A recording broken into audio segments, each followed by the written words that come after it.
Fun to drive wherever you go. The first ever CR-V hybrid with all-wheel drive standard. The best-selling CUV over the last decade now comes as a hybrid from Honda. But Steve, let's start with in practice. Currently practice obviously is impossible. So what are the Warriors doing to prepare during this separation? Well, Jennifer, the suspension came at an interesting time, and it really made a difference depending on where your team stood in the standings. So I've talked to some of my fellow coaches who are coaching teams that are right in the thick of the playoff hunt, and they're trying desperately to stay in touch with their team, and some of them are even doing group workouts on Zoom with their training staff, and they're trying to find hoops for their players to shoot at, where they're able to do so. It's different for us because we were down to 17 games, but we were out of the playoffs, and it feels like the end of the season for our team. It just does, and we don't know anything officially. There's still a chance the league could ask us to come back and play some games, but given what we went through this season with all the injuries and the tough record, it's been more of the case of we're staying in touch with guys, but everybody is just sort of assuming that this is kind of it. We're not going to be involved much anymore. So then, in a weird way, not that you would consider this a blessing at all, but this probably does feel like the off season.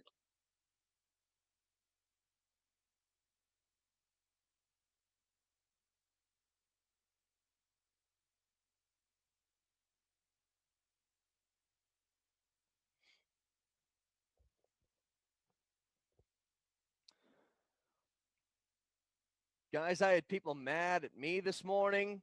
They were so mad at me. And all I did was I just repeated something that Vic said yesterday. So it's your fault, Vic. What?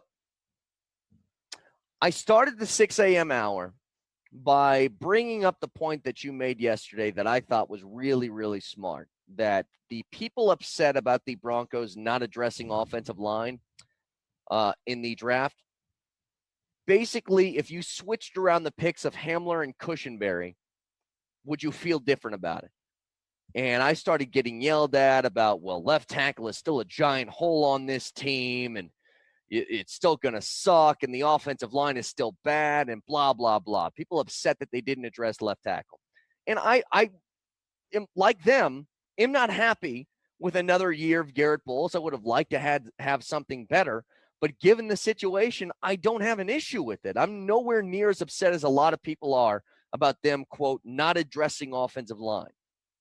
It's all about the look. And the look they gave off was that they ignored the offensive line, when indeed they didn't. They drafted 2 offensive linemen. So they did not ignore that position. They ignored the offensive tackle spot specifically, sure, but not the offensive line. So the only point I make is that you're exactly right. If the order were different, if Cushenberry, the Lord, went in the second round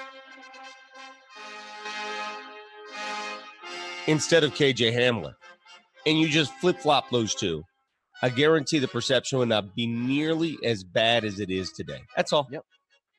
It's that simple. Okay. And people may disagree, but I think that's a fact.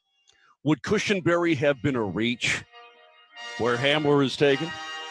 No, you know why? You know why people would not perceive it as a reach? Here's why. Well, it's a position of need. And it doesn't matter. He's up there. He's a good player. It's a position of need, and they filled it. At that point, KJ Hamler was not a position of need. It was a position of luxury. And that's why people were upset and still remain upset. That's it. See, and I've thought about it this way, Moj. Let's say the Broncos actually did that deal with the 49ers. They move up to 13. They take Tristan Wirfs. Now, remember, the Buccaneers, to move up one spot, had to give up a 4th-round pick on top of their 1st-round pick, right? Because they did the swap, and then they gave up an additional 4th-rounder. The Broncos would have had to given up something better than that, right, to move up ahead of them. So we're talking a 4th-rounder and a 6th, something like that, maybe a 4th and a 5th-rounder. So you're losing a couple of assets there. But think about it this way.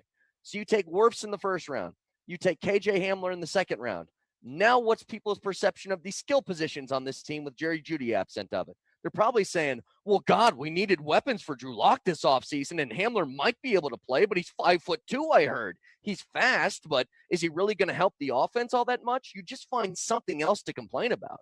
Yeah, pretty much. I think people are either down with it or they're not down with it, I think. Listen, I think the Broncos did fine. I'm not over the moon like some people.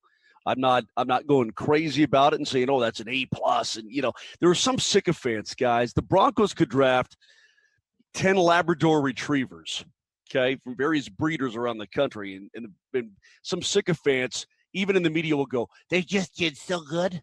Oh, my God, this dog's got speed, and this dog's a one no of them boy. Airbud? If it was Airbud, I'd be happy. Right. Well, Airbud's rad. Yeah. But to me, they did pretty dang good. I mean, they addressed some stuff. I think they're going to be more exciting offensively. They have the chance to be anyway. And if the tackle's not there, don't waste a pick on a tackle. If there really is that much from the top 4 guys, if it really is a cavernous drop-off, then don't do it. Work with Bowles. Like I said, I defended Garrett Bowles a couple of weeks ago on the show, and then I took all kinds of crap. I got beat up by you guys and by the public, but I don't care. I mean, he's there every day. He may not be the best, but is he serviceable enough? Either way, it's going to be a battle at the left tackle spot. I think they did pretty good, man. I really do. Some people are just predisposed to want to moan and whine about things, I guess. I'm not even sure if it's going to be a battle. I mean, if you had a bet today, who is your starting left tackle when the season starts? Bowles. Garrett Bowles. Of course. That's not a battle. Isaiah Wilkerson or Elijah Wilkerson is not coming in to take that job, only by default. Well, and I think that's possible. We could get at some point during this year, and they could bench Garrett Bowles, and I could understand that. That's what I was waiting for all of last year, that you might not have somebody that you feel like is going to be a long-term solution at the position, but could he be as good or maybe better than Garrett Bowles? Then, yeah, give Wilkinson a shot and see what happens. Like, that's something I could see. Like, if you had me bet, is Garrett Bowles going to start 16 games for the Broncos this year? I know he's done it the last 3, but I think this year feels different. That he's going to be on a short leash. Did I call him Wilkerson?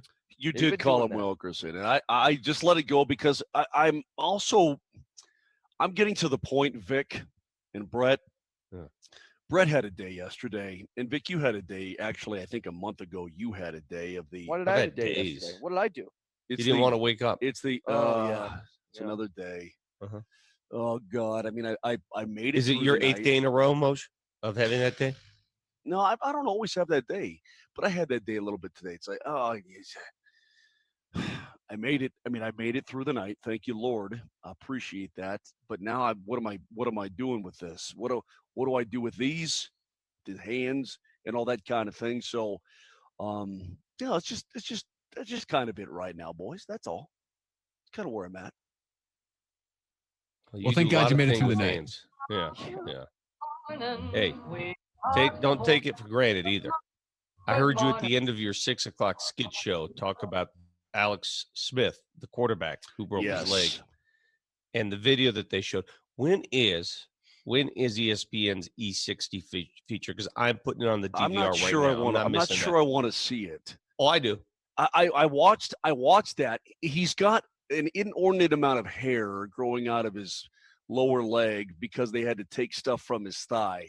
He's got and it looks like he's got way too much muscle on it now. I mean, when you look at 4 days later, the gangrene, the decaying flesh that had set in on that lower right leg, it's a miracle they saved his leg. It's a miracle they saved his leg. It looks like a leg that was rebuilt. Yes. From different parts of the leg. And skin grafts then they just alone. took it and stuck. It's like they took something alien and just stuck it on him. It's for the man. Oh man. For those of you that don't have the stomach to see it, and I don't blame you one bit. Well, we all tweeted it yesterday. The lower portion of the leg is as thick, if not more thick, than the upper portion of the leg because of all the swelling, the skin grafts. Again, they took a portion of his upper thigh, put it down there. They took skin grafts from his knee area, put it down there. Because he had an infection shortly after surgery. So the break was bad enough, but then an infection set in, and they had to go find it, get it, and take care of it. And they had to cut and cut and cut. and looking at that lower leg and what it did to his foot as well, I don't know what to say. All I can tell you is I will never, ever, ever take an injury for granted again. Because when we watch football games, as we're showing it right now on Twitch, when we watch football games and we see guys go out with injuries, we consider them assets sometimes. Like, all right, come on, let's go. When are you coming back? Right? Come on, let's go. And you never take into account what it's like for them. And I never, ever, ever, ever thought it was this bad for Alex Smith, ever. Yeah, even with a multiple fracture, even with a compound fracture. I'm thinking in the back of my head, all right, yeah, they got it all taken care of. Let's go. And then I didn't think he'd come back and play football. But when you look at this video, no. This is devastating. It's pure devastation is what I'm witnessing.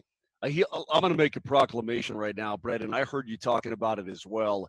He'll never play football again, and nor should he, in my opinion, play football again. I mean, he can try to do what he wants to do. He's just got – it's a weird looking – it not only does it look weird, but it looks like it's not going to be effective to be a football player. It looks like maybe you can live life and you can golf and that sort of thing, but it looks like a battle wound. I mean, you've seen guys with battle wounds and all of that have been repaired and have been taken care of, but this looks like a battle wound is what it looks like. It's just devastating. I mean, not only was it, as Vic said, was it the break, but it's the infection that set in. That picture of less than a week after the surgery, and you just see the amount of decay that had set in on his leg because of the infection. It was just horrible. I mean, I wish the best for the guy, but think about it.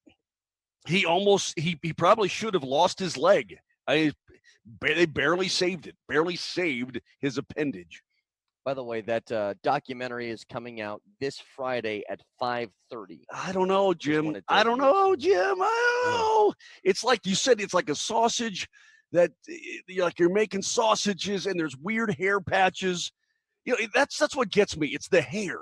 The hair is growing hair is growing in spots and not spots. You see what I'm saying? It's like you can tell because there's bulging hair and it's not right to your eye. The last thing that I've noticed in that video was hair on his leg. That's the last. That's me too. I mean, I don't know what the hell you're focusing. You got weird. It's like you have a semicircle tuft of hair. Then you have I don't know what you're talking and about. Then you have, I looked at the leg and at no point did I think hair. That might have been number 100 on my list of 100 little things. Patches of forest from a foreign territory. You planted trees from someplace else. I mean, I couldn't believe that when he said, they took some stuff from his thigh to put in his shin. And I was like, okay, so you took a little bit, there. And then he showed his thigh. They took his thigh, dent. essentially. It's a full dent in his thigh now. Yeah. It's like taking your elbow and putting it on your knee. Can you imagine if they took my thigh? It'd be just a piece of bone. Pretty much. Why, are you that chicken leg? Well, yeah. Yeah. The answer is yes. Moj, we got more room near the chins. Let's just go ahead and grab some of that. Oh, that was a quick one. That was a quick one. I knew that was happening. Moj, we have excess material near the chin, and we don't know what to do with it. Now, you have nothing available in the leg area. Zero. There's nothing we can get. But we can take several grafts from the chin, neck, and the stomach region, and we can do this all day. So if you need anything. You want to put a little extra on like your toes? You feel like your toes are too bony? We can do that if you want. It's just elective surgeries. Yes. We can take as much as you like from the abdominal region and put it anywhere you please. 309-33. I don't think he's coming back. We might have lost him for good already. You know what? After his hair comment, I don't care. I didn't get it. I mean, how do you look at that leg and be like, there's hair on his leg? Who cares? That's him being like, who does he think he is with those red shorts? You kidding me? I think the guy's drugged up again. It's like, gotta be. Look at this picture. Look how beautiful Scarlett Johansson is. Can you believe the freckle she has on her back? Yeah. And you're like, exactly. What? Out of all the things to notice, that's the thing that caught your eye? Yeah. Again, 30933 is the Shop Automotive text line. Just if you had to bet, ponder this during the break. You had to bet. 4 years left on Aaron Rodgers' contract. Does he finish 4 years as a Green Bay Packer? Yes or no? We'll get to that next. Step back, Jacob Bloom. Well, let me hear you now. Step back, Jacob Bloom. Come on, Vic. Step back, Jacob Bloom. Let's do it now. Step back, Jacob Bloom. Well, here we go now. Step back, Jacob Bloom. Take it to the house. Step back, Jacob Bloom. Knock it down, mother trucker. Knock it down. Yeah. Oh, yeah. Oh, yeah. In Knock your it down. face. Step back, Jacob Bloom. Come on, Here we say go it now. Step back, Jacob Bloom. We'll drop it in there. Step back, Jacob Bloom. Knock So, it down now. Step back, Jacob Bloom. Well, let me hear you now. Step back, Jacob Bloom. Come on, Vic. Step back, Jacob Bloom. Let's do it now. Step back, Jacob Bloom. Well, here we go now. Step back, Jacob Bloom. Take it to the house. Step back, Jacob Bloom. We ain't doing it. Step back, Jacob Bloom. Come on. It's the only voice he knows, so he tries to throw it out every other segment. Hey, Dalton, you got a helper back there behind you. Who the hell is that guy in the hat? How many people are we fitting in the studio? Is this What are they fishing for, Marty? Seriously, I swear to God, what are they doing? We got to go to break. It doesn't matter. combine? If you want to watch it on twitch.tv, You gotta Altitude SR. go to our Twitch page and look at two nerds pulling a marlin out of the ceiling.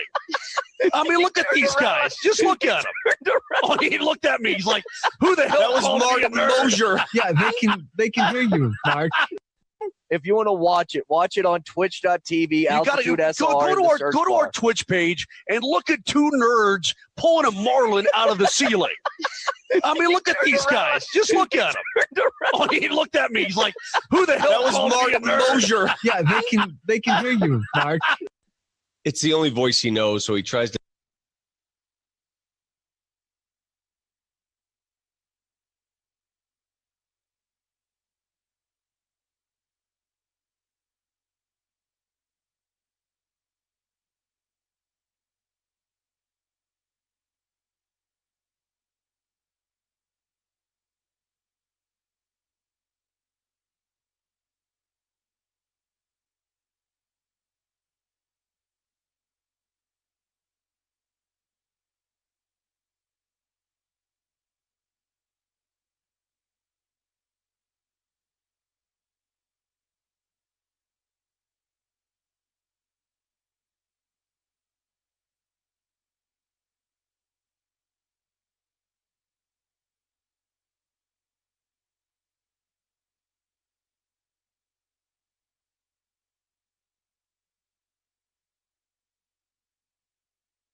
A story in The Athletic from Bob McGinn, who's covered the Packers for 38 years, said this about... It's a lot of years to cover a team, man. It's a long time. Said this about the Packers trading up from number 30 to number 26 overall in the draft to take Jordan Love.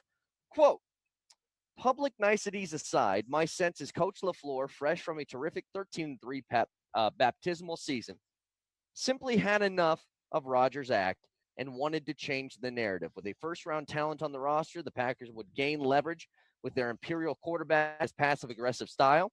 If the Packers do indeed want to become a running team next season, they surely wouldn't want Rodgers rocking the boat and becoming even more difficult to coach. We mentioned this last year. Training camp, there was friction immediately between those two. Well, there's been friction between Rodgers and everybody. Brett Rodgers has had the friction with all of his coaches, essentially. Yeah, and his family members. And his family members. I mean, he ran McCarthy right out of there, did he not? That's what happened. And the franchise chose. If you're choosing between the coach and the quarterback, they chose the quarterback, which I suppose I would do too. But LaFleur comes in brand new. Hey, we're all hunky-dory. No, you're not. So clearly Aaron Rodgers has a bit of an abrasive personality. I think that's fair to say at this point. However, he's also a very, very elite quarterback. So to me, this move makes no sense other than the fact that, man, if you're trying to send a message to him, don't be doing that crap. Just get rid of him. Just trade him. I mean, if it's that much of a problem, try to get. If you want to go run heavy, he's only going to whine and moan even more, Vic, and maybe eventually demand a trade. If you don't want to deal with it anymore, then get rid of him. He's Aaron freaking Rodgers. If I'm a Packers fan, all ties go to the quarterback. Sorry. If there's some sort of infighting, if there's then why are they doing what they're doing? Then why are they doing this? Well, why? because they're trying to send a message, but in the end, if the Packers were to trade or let Aaron Rodgers walk, I would go crazy as a Packers fan. Sorry, I would. I mean, those kind of guys don't come around. They don't come around, bro. It's just very dumb. It's short. It is what it is. You know what? He's tough to deal with it. Great. He doesn't agree with every move you make as a coach. Great. He's passive aggressive. Okay. Is he one of the top quarterbacks in the game? Yes. Yep.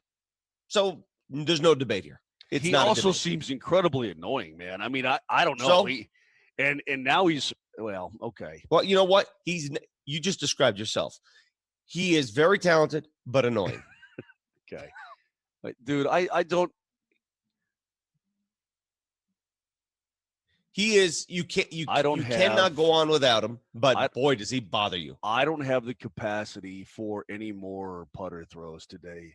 So let's just not do this today, Vic. I want to take it all out of your system. Let's not do this, man, because I don't have it in me today. I already admitted that last segment. I just don't have it in me. So I'd appreciate if you don't push me to a place where I have to take my headset off and throw it at your face.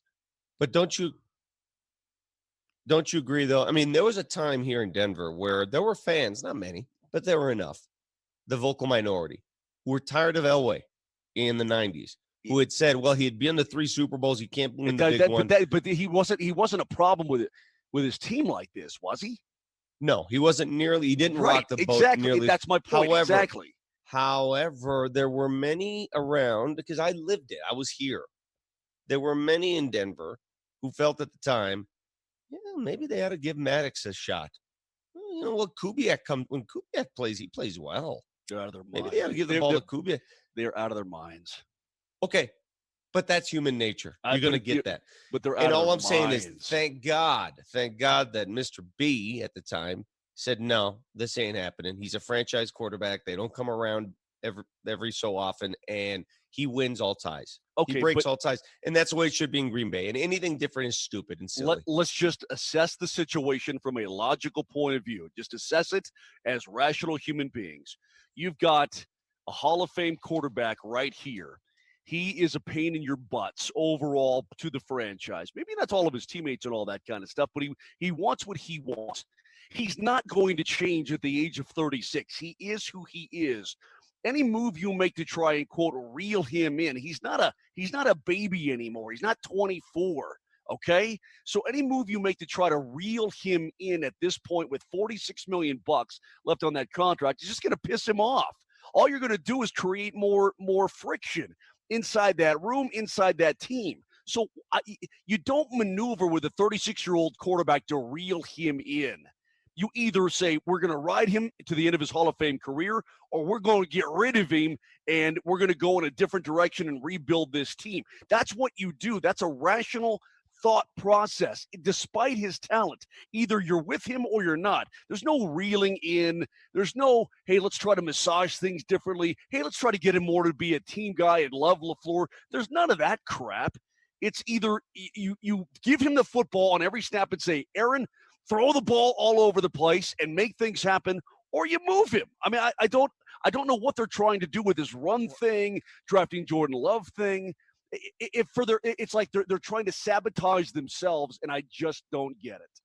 Well, this is what I don't understand is that when you take somebody, like maybe it's one thing if you're the Eagles and you take Jalen Hurts in the second round of the draft. And you're like, you know what? He's a good backup and we can flip him in a few years for another second rounder, maybe if he does well, right? That would make sense. Nobody is trading you a first round pick for a backup quarterback. That's not happening. I mean, Jimmy Garoppolo, he was the same story as Jalen Hurts. Second round pick, and you flipped him for a second rounder. You traded up in the first round to get this guy.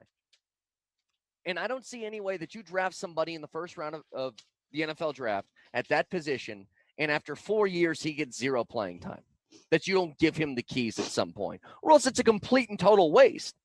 So I can't envision a scenario where Rodgers is there for the end of his career, unless he wins a Super Bowl. Good luck pushing him out after that. And maybe they know something we don't. Again, maybe they know. Maybe Rodgers said behind closed doors, "I'm done at 38. I'm done after this contract. Don't expect me to play after this contract." He thinks he's got years left. He's already said that. He's already said he's got years left. By the way, years, what is he like? Brady years or just years? Like 2-3 years or 10 years? Well, I don't know. I truly don't know the answer to that question. But he's shacked up with what's her face now, and from what I understand.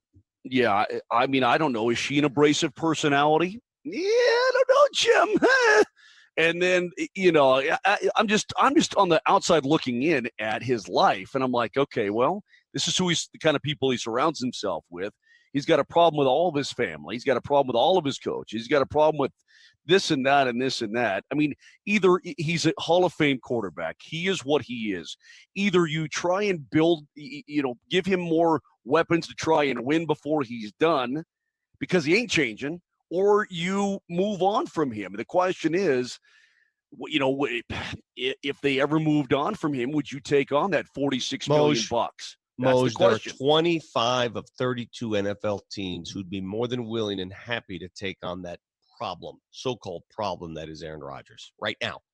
Right now, 25 teams out there. 25. You want to name them? 25 teams that would willingly say, "Oh, you have issues with them? Okay, we'll take them off your hands." And that answers your question. That's it. It's that easy. The market dictates. They would take him. I just don't know what the Packers' next step is, because I heard this from a Packers fan. Like, think about this. And he was trying to play the Lions suck card. He goes, go from Brett Favre to Aaron Rodgers, and if Jordan Love can be the next one in the string of those guys. And I was like, okay, that's a great thought to have if you're a Packers fan. I'll also hit you with a reality check.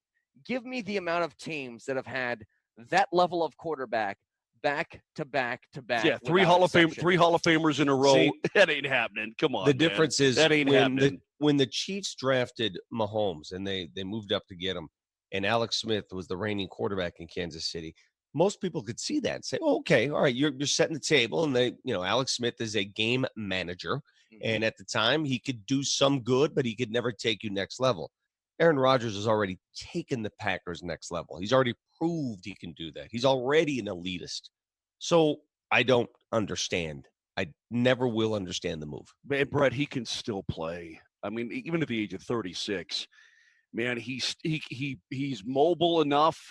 His arm is unbelievable. He's an incredibly accurate passer. He's exciting. He airs it down. He's got an unbelievable release.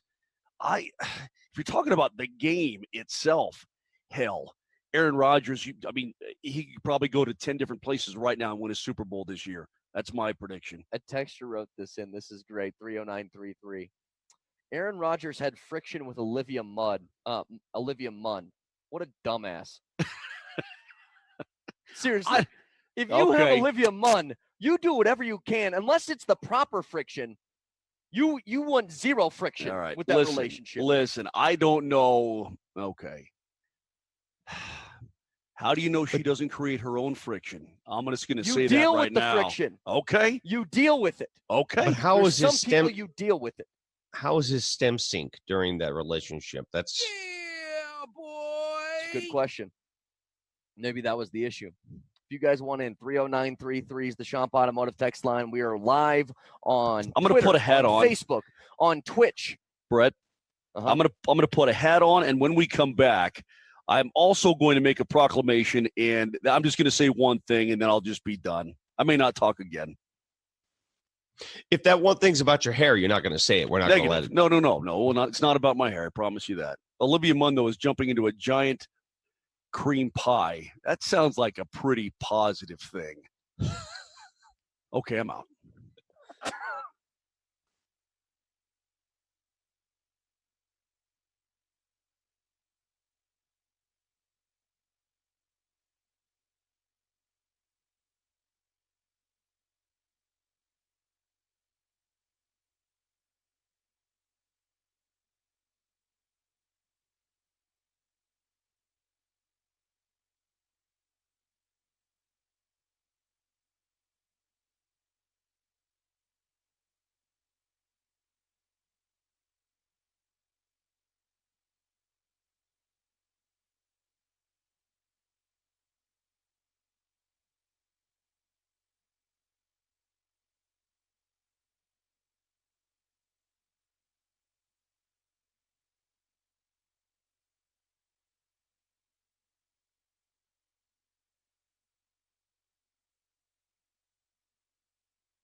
Here immediately.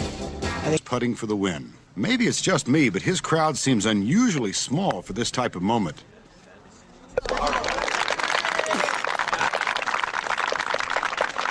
I think most people have found their way over to Happy Gilmore. He's been the talk of the course today with his huge drives and his amazingly bizarre behavior. He's on the 17th green right now, having a little trouble closing out his day. Happy, the ball itself has its own energy, or life force, if you will. Its natural environment is in the hole. So why don't you send him home? His bags are packed. He's got his airplane tickets. Bring him to the airport. Send him home. Send him home. Just send him home. It's time to go home there, ball. Son of a bitch, Ball. Why didn't you just go home? That's your home! Are you too good for your home? Answer me! Suck my white ass, Ball!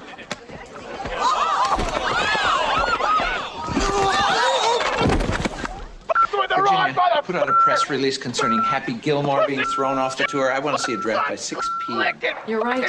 He was out of line. His behavior is completely unacceptable.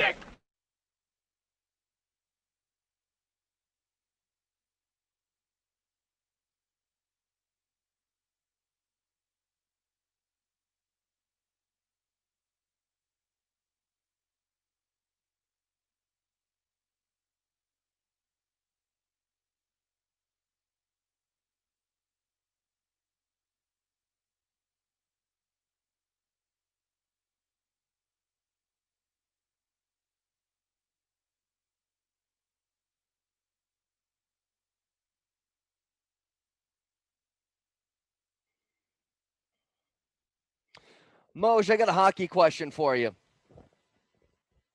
That's good because I have a hockey answer, and that's what I wanted to talk about when we came back here. Well, first, I'm going to get to this story about power ranking the teams for the future because it's looking really good for the Avs. So we'll get there in just a second. That gets my that is a stinger up proclamation. That is, yes. But Vicky, forget about anything else, Victor. If you want to talk about some realness and what could come up, then that's what we'll get into that. Okay, I'm sorry, Brett. Go ahead. The Chicago Blackhawks have fired their president and CEO just a couple of days ago, and I have just a simple question to ask: how did this dude get fired on his day off? I do not know.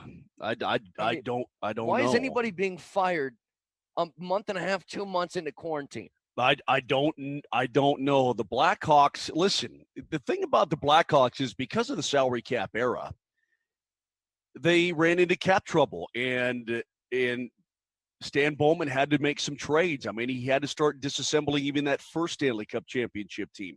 But the Chicago Blackhawks, boys, won 3 Stanley Cups in less than a decade. Would you take 3 Stanley Cup championships in less than a decade to have to suffer for a little bit for a couple, 3, 4, 5 years? No, not good enough. Okay, not good enough, huh? Nope. No, you wouldn't take – dude, the Lions could win the Super Bowl, and then the franchise could move to Antarctica, and you'd be thrilled for the rest of your life. You know what I mean? You would. I don't know why they're doing it at this particular time. I don't know what the point is. I don't know what it serves other than, hey, man, we're going to save a couple of bucks on paying dude. I don't know. Although, listen, if you were going to make the move anyway, the season's going on, you're like, we were going to do it after the season. Hell, might as well do it right now, right? Might as well. The other part of this story, Yahoo Sports has this. They said they were tired of not doing their power rankings week to week, so they just wanted to power rank the teams with the best long-term outlook. And at number one lay it out for me, homie. Lay it out for me. Give me the goods, homie. Give it to me. I can take it, doctor. Give it to me. The Colorado Avalanche. Here was their little blurb about them. Unless they royally... Hold on. Vic, prepare to get your stinger up, Vic. Prepare to play tickle fight and touchy touch. Go ahead. Prepare your stinger, Vic. Prepare it. Dude, you're not preparing your stinger. Let me go get my pills. Yeah, get your pills, and then let's get your stingers going. Okay. And Brett, please, when you read this, please do it in a calm, cool voice so that everyone can understand. Okay. Unless they royally screw it up somehow, this is the ideal situation in both the short and long term. They can win the Stanley Cup as soon as this season and should be a constant contender for the next 5 years and more. They have superstar players just now entering their prime. They have great young players on cheap deals and a nice pipeline of talent coming through the system.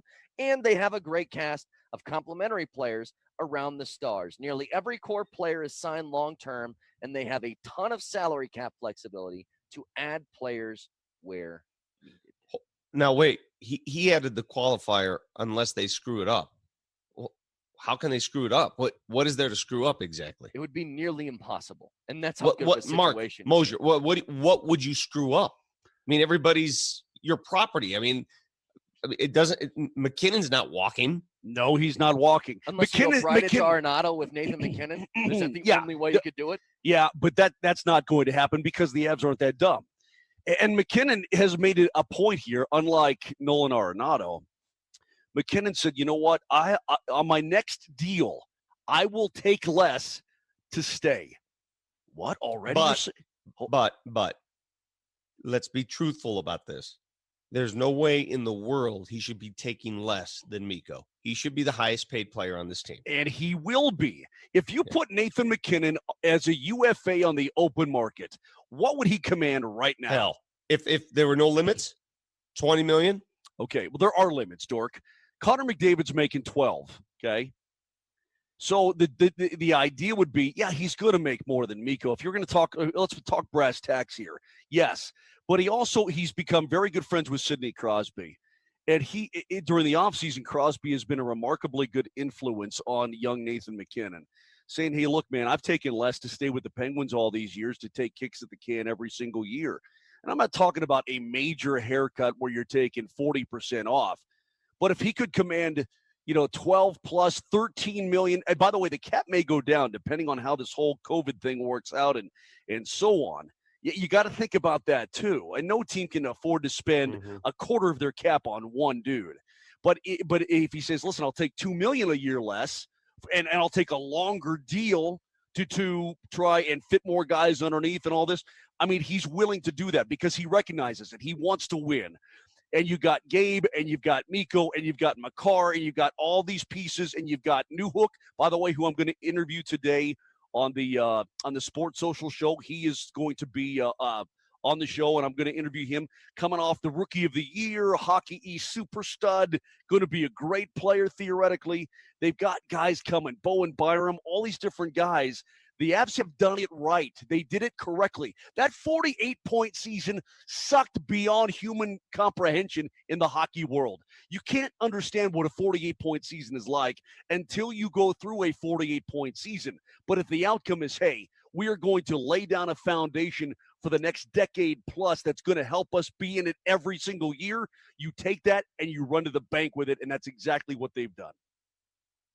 I'm tired of hearing, and I'm with you, Moj. I'm so tired of hearing from players who are on teams that are done, toast, have no shot at making the playoffs in all the respective sports, say that, the season's over, we shouldn't renew it. And that's what I want to talk about. It drives me crazy. That's what I want to talk about. Steve Kerr, did you hear Steve Kerr's comments yesterday? You have the audio?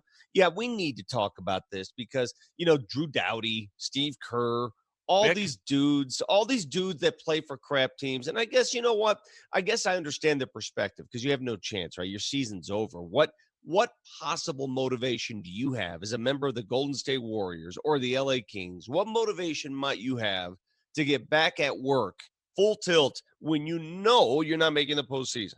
I tweeted that out yesterday because an article came down from Renaud Lavoie, and he interviewed Philip Danault, who's a forward for the Montreal Canadiens, and Danault's like, I don't see this happening. A lot of guys I talk to, they just want to scrap this season and move on. Yeah, you mean the losers? The guys who are on losing teams? So he says Danault is not convinced that the players are in favor of leaving their families for 2 to 3 months to finish the season and the playoffs.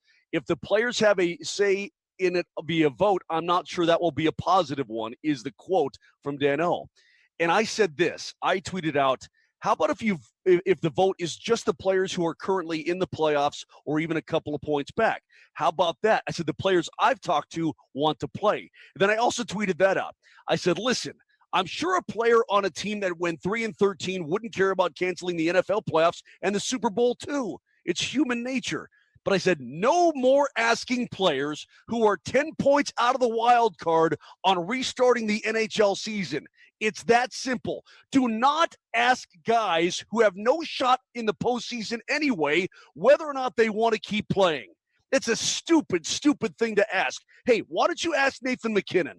Why don't you ask Gabe Landeskog? Why don't you ask Jamie Benn and Tyler Seguin with the Dallas Stars? Why don't you ask Ryan O'Reilly and the defending champ St. Louis Blues? Why don't you ask them if they want to keep playing for a Stanley Cup championship this year? I think you'll get a far different answer, Danault.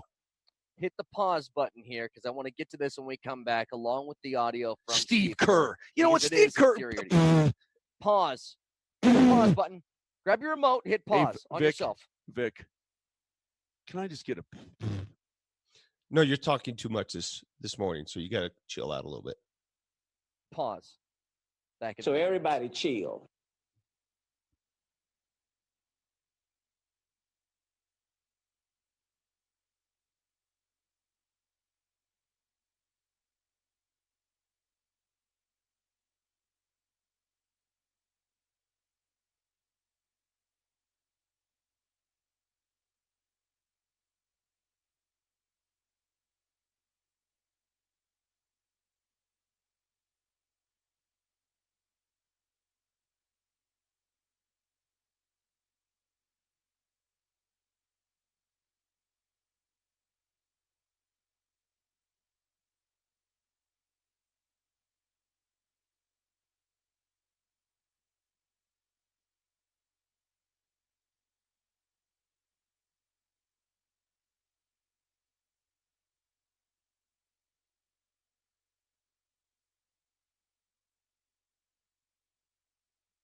In a minute now. Tool time for 200.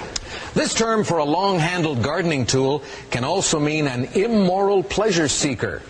Ken. What's a hoe? No. Whoa. I have no idea. If that's not the right answer, and bleep all of you for going, ooh. Yeah, that's what I said. What was going through your head? Yeah, that's what all those people in the audience laughing, having a good old time. Whoa. Oh, you cultured elitist, you. All right, what's the answer then? Play it. Wait, there's not He We don't have doesn't anything give else? the answer. Wait, what?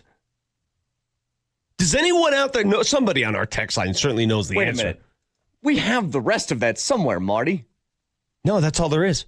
That's all there is. That's all they gave us. And then it went black. Yeah. What are you have talking to, about? We have to live in eternity now. That's without not the answer. Okay, can I say something real quick? Did you bring this to the show? Did you bring this to Marty? Yeah, I brought it to him. Okay. So now I'm going to sit here all day long and not know the flippant answer because of you. You could have not brought this. Now we're all going to live in Somebody eternal on the damnation. text line will help you with the answer. Somebody's got it. I guarantee it. They're not as dumb as we are. We are a special kind of dumb. I have over the summertime. There is a gardening tool that also connotes immoral pleasure. Long-handled gardening tool. There's a long-handled gardening tool. What about that weird thing with the spokes on it, and you roll it into the soil? Yeah, to break up the soil. Yeah. What's that called? Roly spokey? No, you know what I'm saying. The cultivator? I know exactly what you're talking about. I don't know what the hell you call it. That sounds right. I like that one. That's an immoral roly spokey pleasure seeker. Roly spokey. That's good. Somebody on the text line says, "What is Mark Moser?"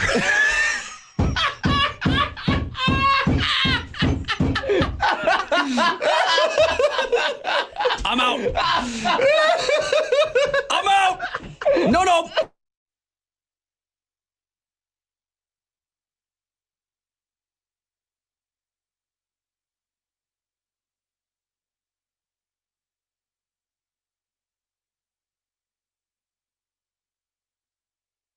The suspension came at an interesting time, and it really made a difference depending on where your team stood in the standings. So I've talked to some of my fellow coaches who are coaching teams that are right in the thick of the playoff hunt, and they're trying desperately to stay in touch with their team. And it's different for us because we were down to 17 games, but we were out of the playoffs.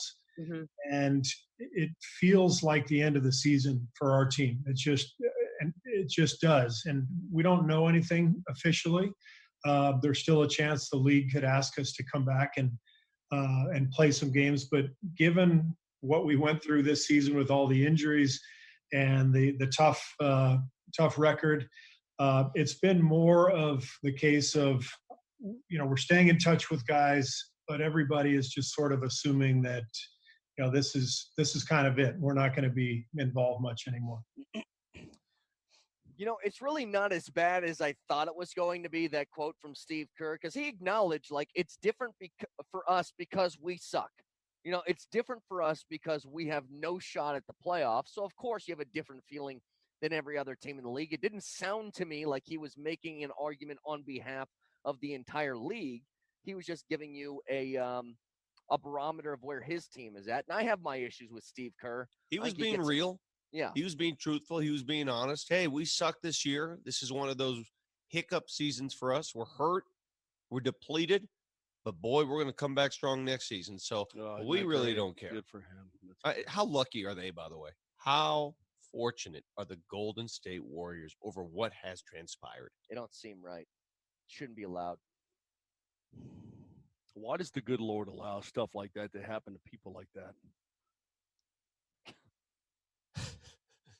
Well, listen, here, the rain falls on the just and the unjust. I get it. But when they've enjoyed so much, so much happiness, so much stuff. I mean, it's spread it around a little bit, man. And this whole Kerr thing, guys, I won't talk much anymore. I promise you in that regard. But I'm sick of talking to people who are out of it and to know, well, I'm not sure that guys would want to vote to go back for the playoffs. You know what, man? Why don't you just go hit the golf course and shut up?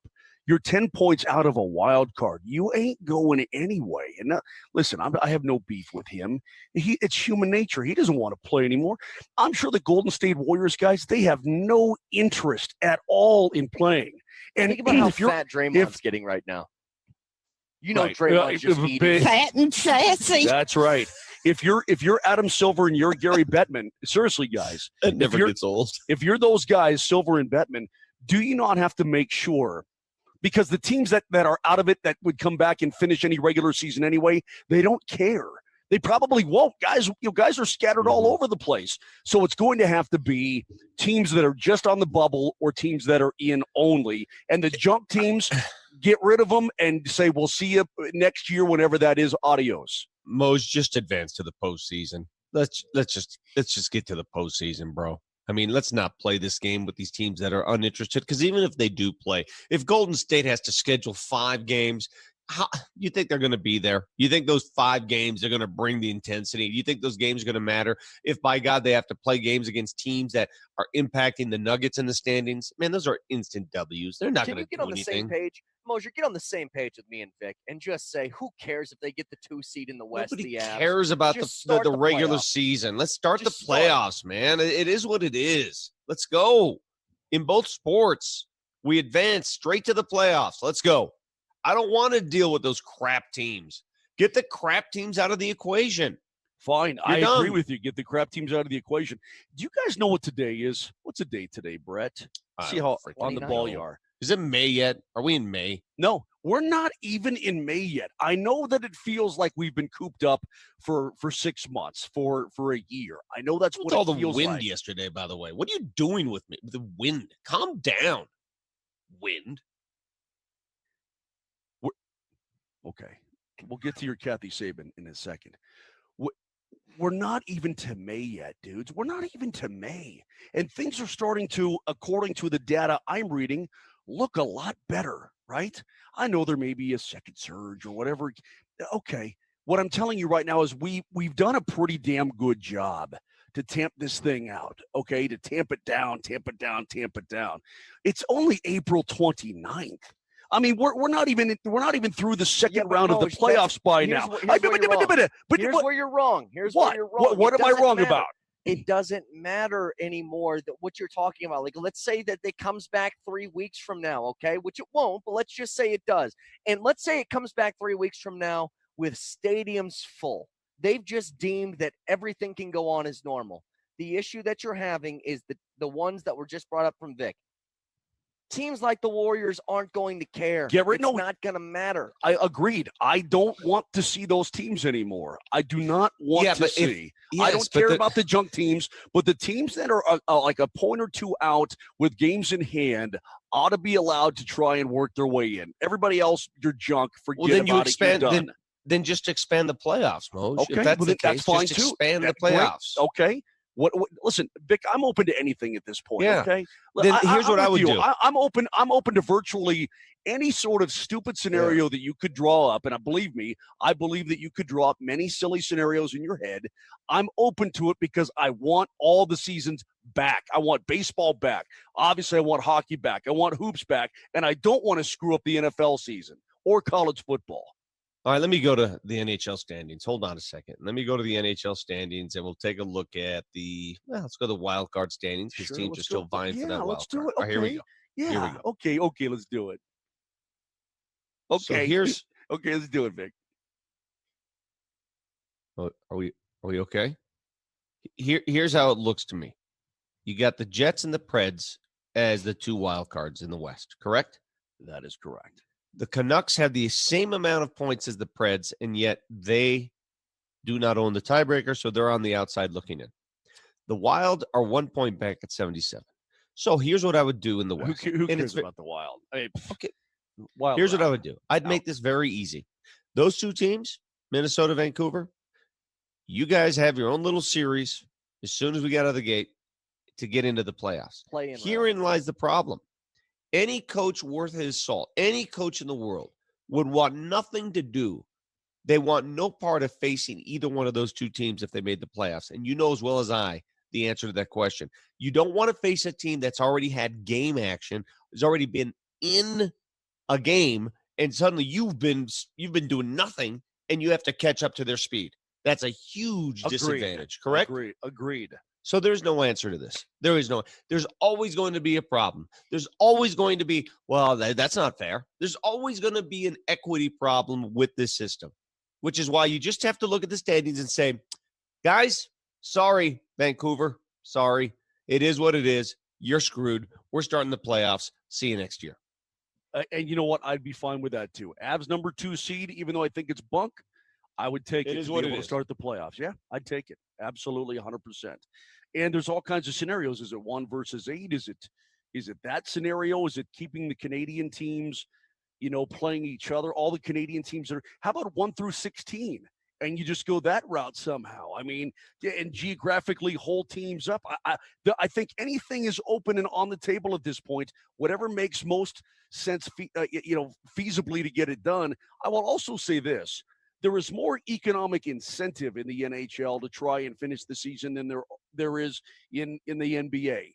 The NHL does not have as much money.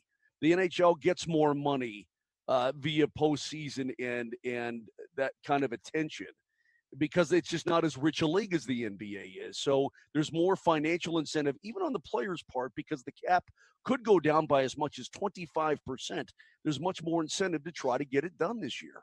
Or Moj, what you do is you take a look at the games played in the league, and you have to have some form of uniformity here. You take the team with the fewest amount of games played. There are 2 of them that have played 68 games this season. Right. And you tell the entire league, we are going to cut the total at 68. So the last, like the Avs, for example, have played 70. Your last 2 games that you played do not count. We go back to 68. Whatever your point total was then, that's what you got, and that's how we'll seed. That's Boom. fine, too. Done. That's fine, too. Very easy. Whatever it takes to get a postseason, I am in. Yes.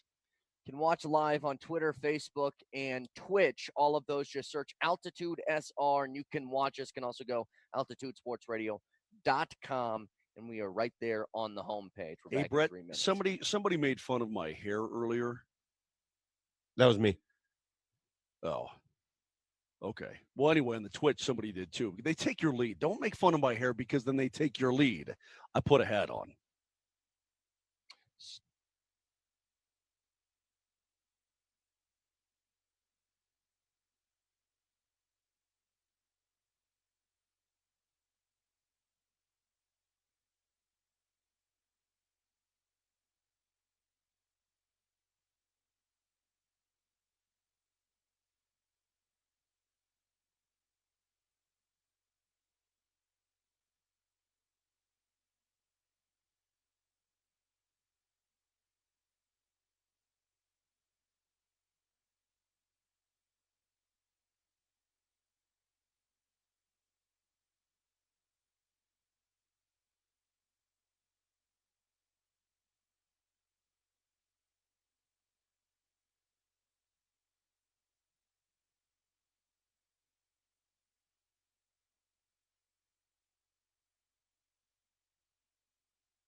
Hey, somebody on the Twitch feed made a great point. You guys looking at the Twitch chat room right now? Nope. And we got not the looking text at it. line.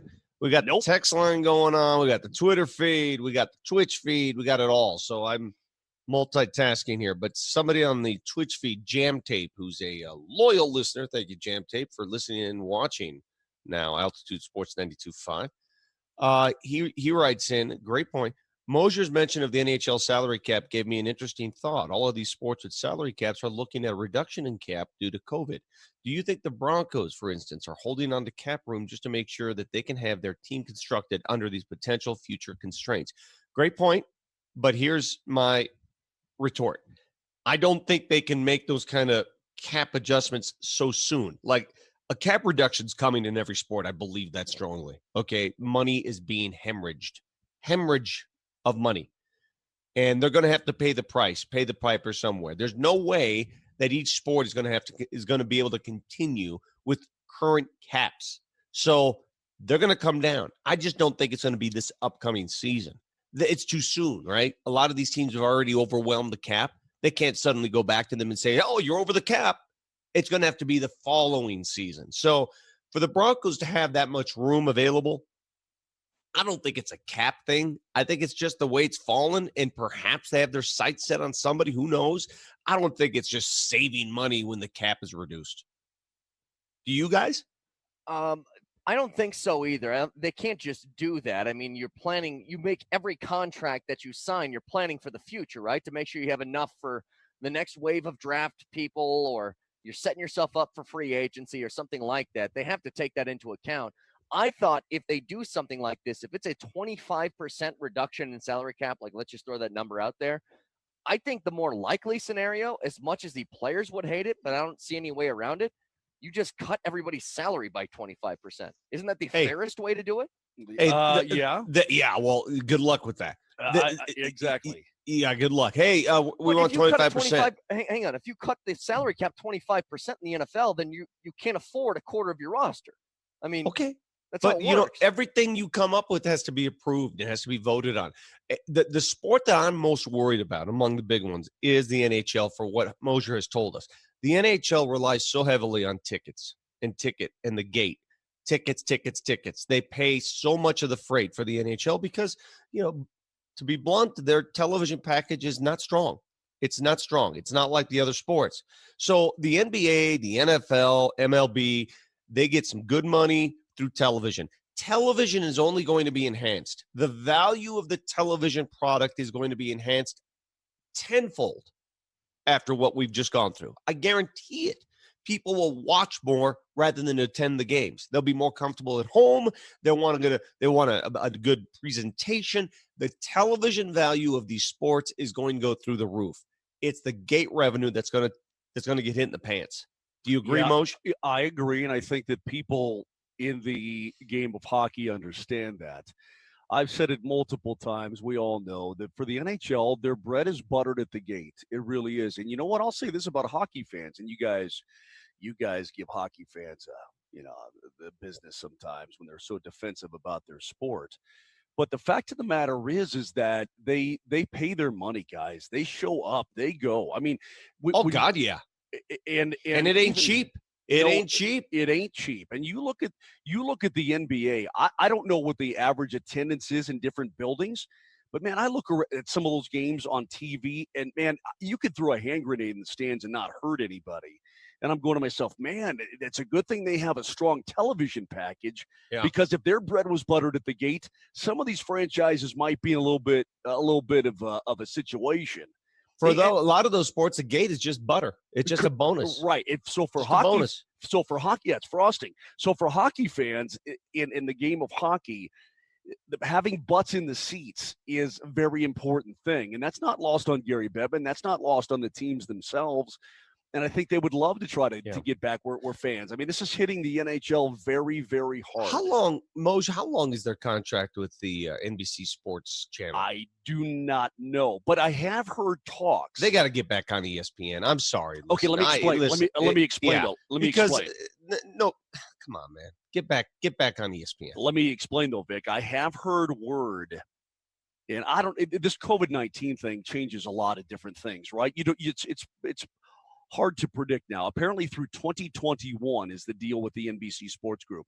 But I have also heard that you see how the NFL is on ABC, ESPN, CBS, NBC, their NFL Network. I mean, they have all these. They're on Fox, so they're Everywhere. on five different outlets, right? Amazon, Twitter.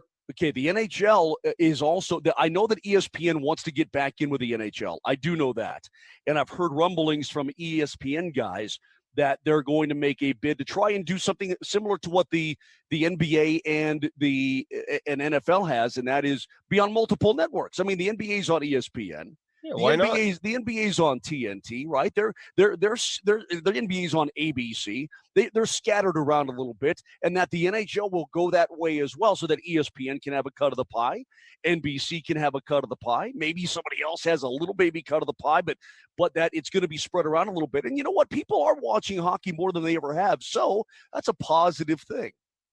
But now, as we sit here today at 8:08 in the morning on April 29th, they need butts in the seats more. I get it, but at no point, in my opinion, and perhaps the numbers don't bear this out, you tell me, that the sport was thriving when ESPN, Gary Thorne and company were calling the games. You know, you went right into SportsCenter. Come on, man. It didn't get any better than that. No, ESPN was the source. You had NHL Tonight. Are you kidding me? Hosted by and then John all of a sudden Bucci-Gross. And then the sport, because it was uncertain where they went to the Speed Network or Versus or I don't know what the hell. It was Versus because ESPN. They fell off the face of the earth. They fell. I mean, it's like the sport. Like, what happened to hockey? It's because where do I find it?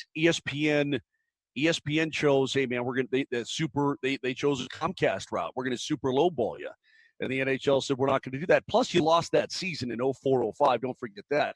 But it wasn't like – and then ESPN, the problem with ESPN is that they then ignored the NHL. Where the NHL was a part of the regular rotation, it wasn't like those people suddenly had a disinterest in the NHL, but ESPN treated it like it did not exist because they were PO'd about it, guys. They treated it like it never even existed, even though they had a great partnership for years.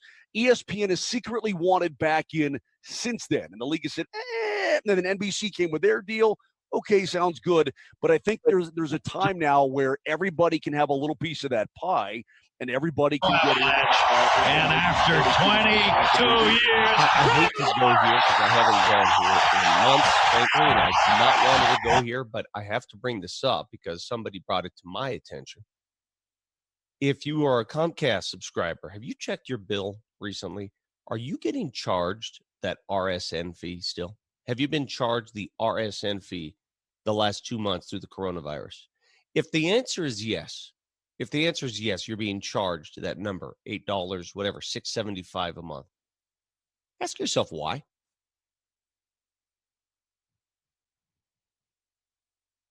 It's nothing to watch. Why are you being charged? There's nothing on. Well, certainly we're off, and there's no baseball. Listen, I can go through the numbers again, Vic. We know we're in the right. And why are you being charged? Why are you being charged right now? In fact, no games to be broadcast. I want somebody. I don't have Comcast. I got rid of it a long time ago. I don't have it anymore, so I don't know. Maybe our listeners can help us. Can you please check your bill? And I'll ask the listeners. Yeah, please. Are you being charged a regional sports network fee for regional sports that currently, in the last 2 months, does not exist anywhere in the country? It has not existed for the previous several months with our network.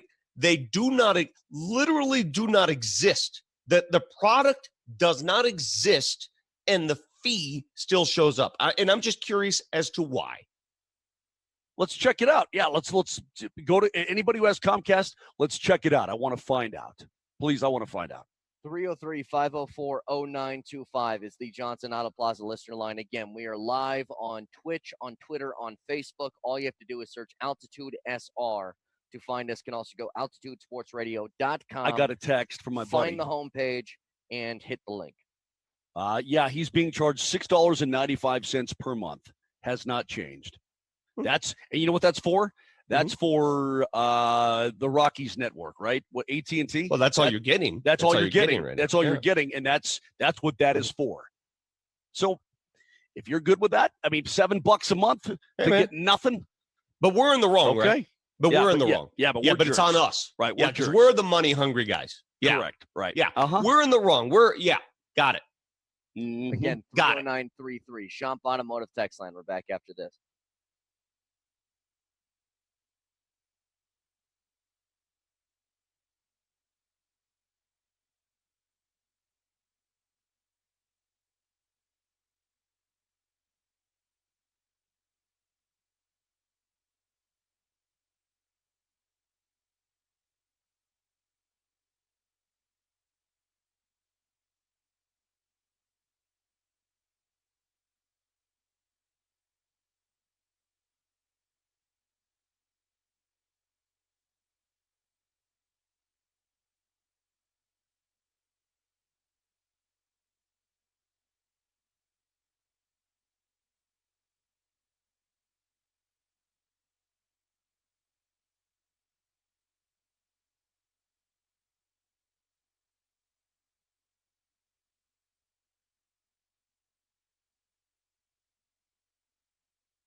Oh, there's no hockey. Let's do some weather. As you can see here, here's Colorado right next to Utah. We've got some blue stuff coming up from the south. That's only going to last maybe a day and a half. And then from that point on, this green stuff is going to push west through California, or east, I should say, through California. Hell, I don't even know what my direction is. What's the green stuff? That's rain. I think it's rain. All this stuff down here in Mexico that's coming north towards Arizona, they making some stuff down here, maybe Four Corners, but man, we're going to be fine. Can I golf this weekend? Do I have to snow plow? Am I going to get wet if I go to the dog park? That's all you need to know. And this says, What's the barometric pressure? Nobody needs to know barometric pressure, and nobody really needs to know wind speed unless you're a kite flyer. I ain't a kite flyer. Back.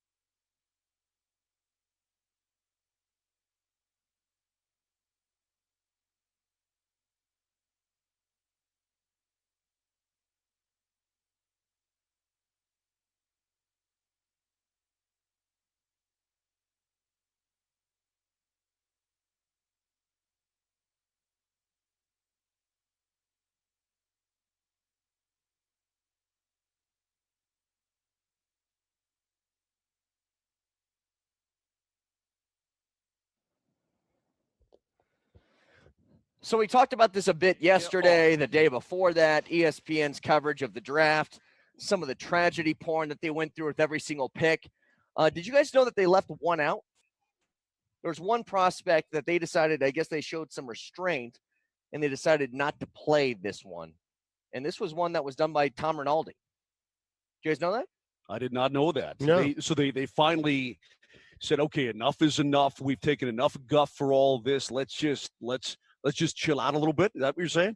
Yeah, so they released it as a separate thing. For people who are into it, they could still find it. But here was the story. Listen to this. Jeff Jefferson is a very strong defensive back out of LSU, incredibly skilled, ran a 4.3 40 at the combine, and holds a record for INTs at LSU. However, his life has not always been all jollies and accolades. For more on that, we go to our own version of Tom Rinaldi, Sean Romaldi. When you hear the name Jeff Jefferson, you think pick six or great hands. But when Jeff was just a 12-year-old boy, he went through an experience that changed him forever. It started out like any other Saturday for Jeff. He was playing outside with his beloved Gam Gam when it happened. Or should I say, didn't happen. The ETA for his new receiver gloves that Gam Gam had ordered were due to arrive today. However, when the FedEx truck rolled through his neighborhood, it did not stop at the Jefferson household. It was supposed to be Amazon Prime 2-day shipping, but the gloves never came. Jeff almost quit the game of football right then and there, but he dusted himself off, looked in the face of adversity, and said, "Not today." His Gam Gam then drove him to a local Dick's Sporting Goods where he purchased those receiver gloves at a slightly higher price. Some say those gloves from Amazon never even shipped. Others say they were misdelivered to the Patterson's house right across the street. But one thing is for sure, nothing will stop this freight train of a man. Sean Romaldi, ESPN. Wow. Absolutely incredible. Thank you, Sean. Coming up next, how an incident at Jeff Acuta's senior prom shaped the rest of his life. Stick around. So it wasn't exactly the same type of tragedy that you would see, for somebody who grew up and maybe they were homeless for a period of time. This was just a suburban kid who had some troubles in his childhood. Couldn't get his gloves on time. I thought. So what you're saying is that there's always some form of tragedy, be it gloves or deaths, some form of tragedy an athlete must overcome to get to his or her respective level. Some more intense than others, some more impactful than others, but we all have our struggles, Vic. Yes. Have you ever been waiting for a package, checking the tracking number every day through your email, and how it just been so annoyed with the process? It's hard. It's difficult. This would go into the category as of first world problems. I have to remind my wife and kids that every day. Every single day I have to remind them, because every day you're in the kitchen and something is said like, "Oh my God, I can't believe this is happening to us. I can't believe right now that we have to order out because I can't believe it." And I'm like, oh. Is one of your family members missing all of their teeth? You know the attitude. You know the attitude. I thought that Gam Gam, when I heard FedEx truck, I thought that Gam Gam got thumped by the FedEx truck. I was thinking, but the truck that would deliver his dream also ruined his life. Where yeah, they had the gloves on the truck, but Gam Gam was a little bit too close to the mailbox, and the driver clipped her. And that's what I was. I mean, that's where my brain first went. That yeah, the gloves came on the truck. Like the driver was there, but he didn't see Gam Gam and he ran her over. See, and that it was also the best day of his life was also the worst day of his life. You should have known though, Moser, that Tom Rinaldi is reserved for the very sad stories. By the way, he's the best. Sean Romaldi is the first world problems guy. Yeah. He seeks out those that's a good stories.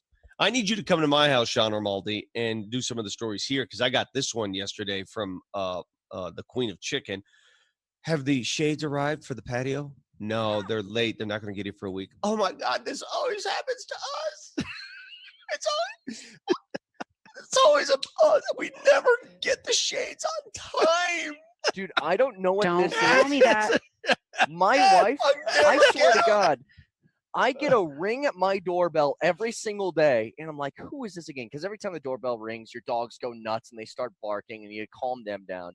And I open the door, and it's just, there's always a package just sitting on our doorstep. Every day. Every day. Multiple packages. And I instructed the family, as the man who runs the house, I thought, no more Amazon. No more. We're taking a brief hiatus. Nothing. You think they listen to me? I got 2-3 packages a day coming here. It feels like Jeff Bezos is single-handedly buying a new Ferrari off the Lombardi family, right? You're like, hey, man, Bezos is putting in like a new cabana just on what I'm spending, probably. It's probably the case. Oldest. You mean the pH balance hasn't gotten here, so we can't get in the tub tonight? I can't believe this is happening. I'm shocked you would even check pH balances when you give your whole family scabies when they jump in the hot tub. Yeah, exactly. We What can't the heck? get in the tub.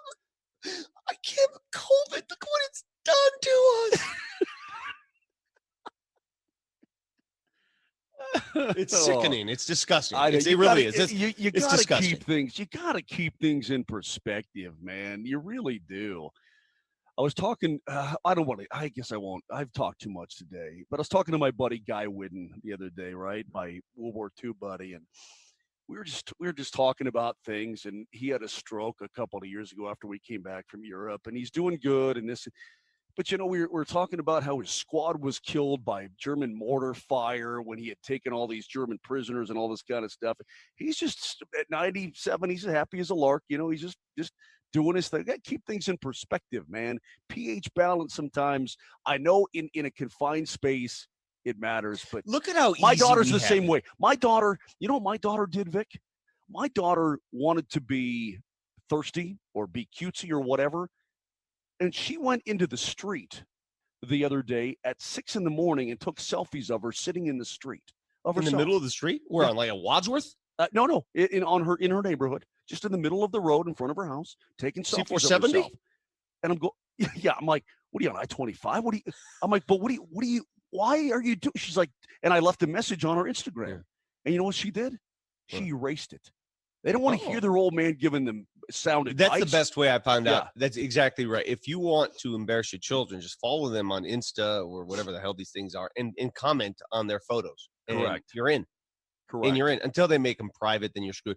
But, again, everything is relative. We live in a world where we can entertain each other ourselves endlessly with the internet, with television. Just imagine, and I told my kids this, and I got the roll of the eyes instantly. Just imagine if you had to spend a day, one day, not 45 days, one day, no phone, no television, nothing, just staring into the abyss that is life. And that's it. There is you get nothing. You get no books. You're in a room. You're by yourself. You're just staring. Can you have a book? Nothing. You get nothing. You can carry a book. You can carry a book. I mean, dude, I'm trying to make this book. I'm trying to make this relative. I'm trying to say there are people that are experiencing that. And so you are telling me that the volleyball net's not going to get here for 3 more days.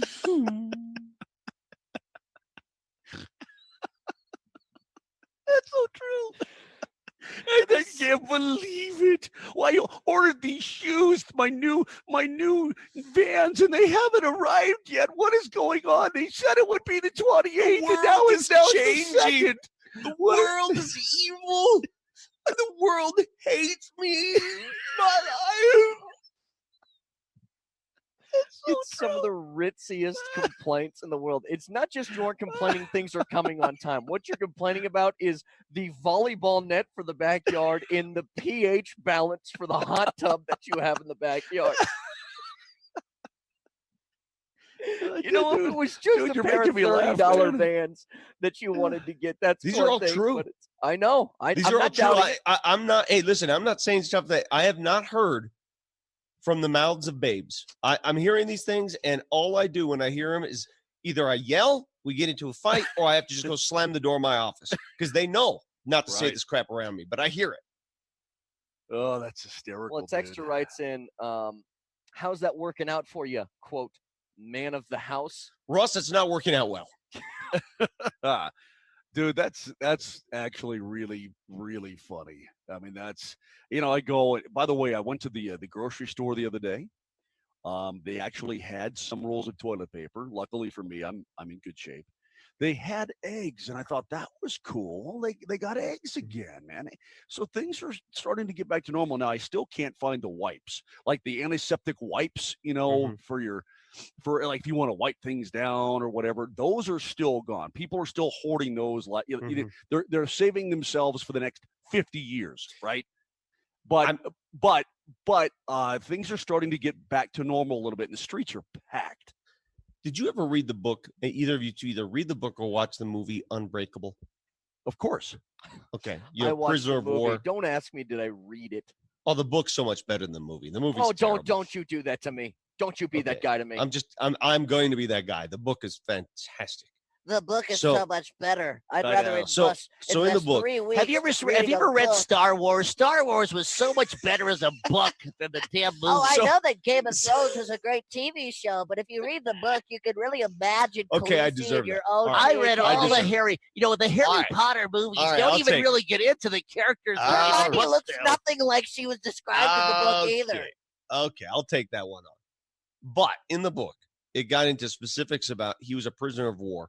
The Japanese took him, and boy, they mistreated him. Yeah. And he would get a kernel of rice at times a day to eat, or a saltine cracker, just a little cracker. And that's all he ate the entire day. So the other day, I'm in my kitchen, and I pulled out a Ritz, or I don't know, one of those crackers. And I turned to my family, my loving family, just lovingly sitting there. And I said to them, do you realize that in World War II, prisoners of war had to live the entire day with this as their sole form of sustenance? This right here in my hand. This is all they got. And every single one of my family members looked at me, told me to shut up and go to my office. By the way, just so you know, as you tell that very deep story about us maybe overindulging in life at times, when you brought up the movie Unbreakable, I thought you were talking about Bruce Willis, who is unscathed by a train wreck. That's Unbroken, Vic. Yeah, Unbroken. Unbroken is the USS Indianapolis sinking. Right. I'm sorry. Unbreakable is Samuel L. Jackson and Bruce Willis. Remember one guy? Yeah. Did you read that book? No. That's why I was confused. I'm like, you think I'm going to read that book? All right. Have you seen? Do you know what I'm talking about? All right. Do you know what I'm talking about, Kane? I have no idea now. No. You have no idea about Unbroken. It's the USS Indianapolis was sunk. It's amazing. What's the guy's name? He's an Italian guy. Yeah. A living Louis hero. Zamperini. Yeah, Zamperini. Living exactly legend. Right. Living legend. It's amazing. You want something to do today? You won't read the book. I've got it if you want it. Watch the movie. The movie sucks, but it gives you a semblance of what he went through. If you want to have some real perspective on life, man, read that book or watch that movie. Seriously, watch that movie. I mean, watch Band of Brothers like I do every day. So if I have this correct, the guy was in an internment camp in World War II. Yes. He was given only a Ritz cracker a day. And saltine. There was no Ritz cracker. And the subway crashed, and now he is incapable of being hurt. And then he has to fight Mr. Glass, who is a superhero. This is the movie. Watch the movie. Watch the movie. You know, all these fake superheroes you got. You know what? All these fake little movies you watch, your Guardians of the Galaxy, your cartoons. We have real life superheroes, and it is in M. Night fact. Shyamalan made a biography. All right, you go ahead. You go ahead and do your little. You live in your fantasy world. Go ahead and live there. Stay there. You and your your little your squirrels and your raccoons who become superheroes and whatnot. Please, you do you, Kaner. You do you. Go ahead and hang out with Darth and Milker. You Darth do you and Maul. You do you. You go ahead and hang out with those guys. Oh, you guys. I'll spend some time with Zamperini and fellas who actually lived it. Damn right. I can get Mose to watch this movie. I can get you to watch Unbreakable. Robin Wright's in it. Well, I've seen Unbreakable. I've seen both movies, Unbreakable and Unbroken. Wright. Listen, anything that doesn't break, I'm in. I mean, Unbreakable, what Unbroken, about the Crucible, Fixable. I'm down. I'm in. Count me in. Break, I'm in. I'm in. At Brett Kane Radio on Twitter. If it doesn't break, are you in? Yes or no? Back after this.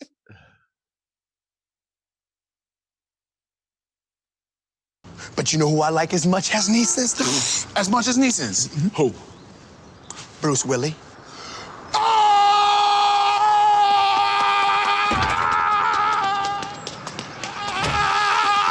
Bruce Willis is my. Or what if they made a movie with Liam Neeson's and Bruce Willis?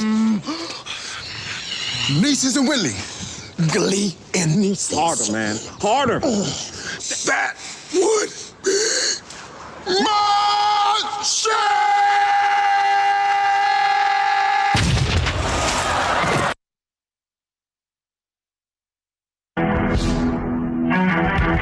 The music means it's time for the Pick Six biggest stories in football that have not gotten enough attention. As always, it is brought to you by the Blake Street Tavern. All Abs and Nuggets games and over 65 TVs with game sound. I'm actually glad you're back because when you were gone, Vic made an executive decision with this segment.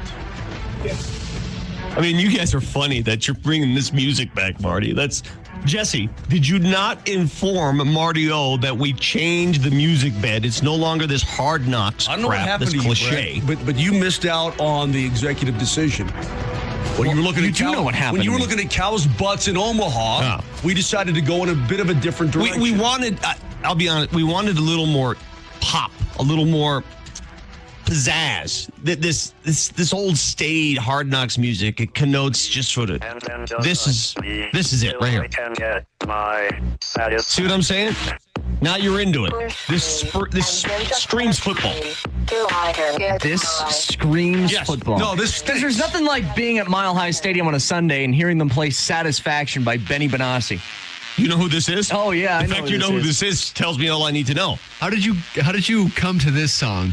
I heard this in the car when my kids were listening to it, and I said, that is our new Pick Six song. I played it for my daughter. Vic sent it to me. I played it for my daughter. And she goes, I like it, Dad. So I hate it. Dude, everybody out there, everywhere I go, say, hey, that new Pick Six song, it got me listening to your show. Oh, really? Yes. That's what it took? All right, Marty, hit us with the sound. I legit hate you. Do you want me to kick it off? Please do. Yeah. Okay. We've gone over this a little bit, but I guess it bears repeating. It's Black Monday in the National I can't even Football hear League. Moser right now. I can't get over Just this in the enjoy background. this. Okay, I'm sorry. All right. So let me try.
You know, I was taking a look around the AFC yesterday, and you guys tell me, with now an extra playoff spot opening up that makes for 7 teams in the AFC that can make the playoffs, is there anybody, now that the offseason is pretty much done with free agency and the draft, outside of Kansas City and Baltimore that you fear in the AFC?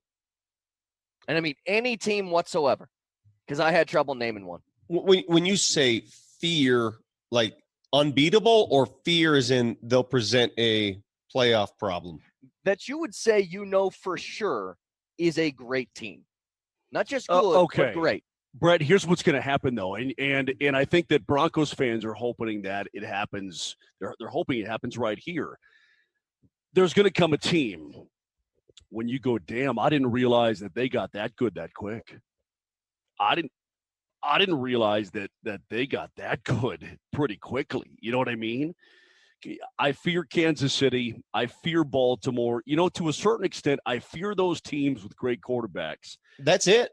Deshaun Watson is a He's right. That's it. good quarterback, though. You beat the hell out of him. You killed him. You went into Houston last year and made a mockery of the Texans. Are you kidding me? And that's the same team that made the playoffs. And you did it with a young, unproven quarterback at the time. No way. I don't fear Houston. You already did it. Here's the teams just with winning records in the AFC last year. The Patriots. Do you fear them? No, not anymore. No, the aura of the Patriots remains, right? It's like, sure. It's like if Darth Vader's dead, but you see his helmet there and you sort of, you know what I'm saying? And you're like, you don't know if it's just going to take off and run. And yeah. You're like, is he really dead? Or is dude, I watched that whatever Star Wars episode that was, Vic, where Anakin ends up on the side of the lava pit, and he's got no arms and legs. He's got no legs.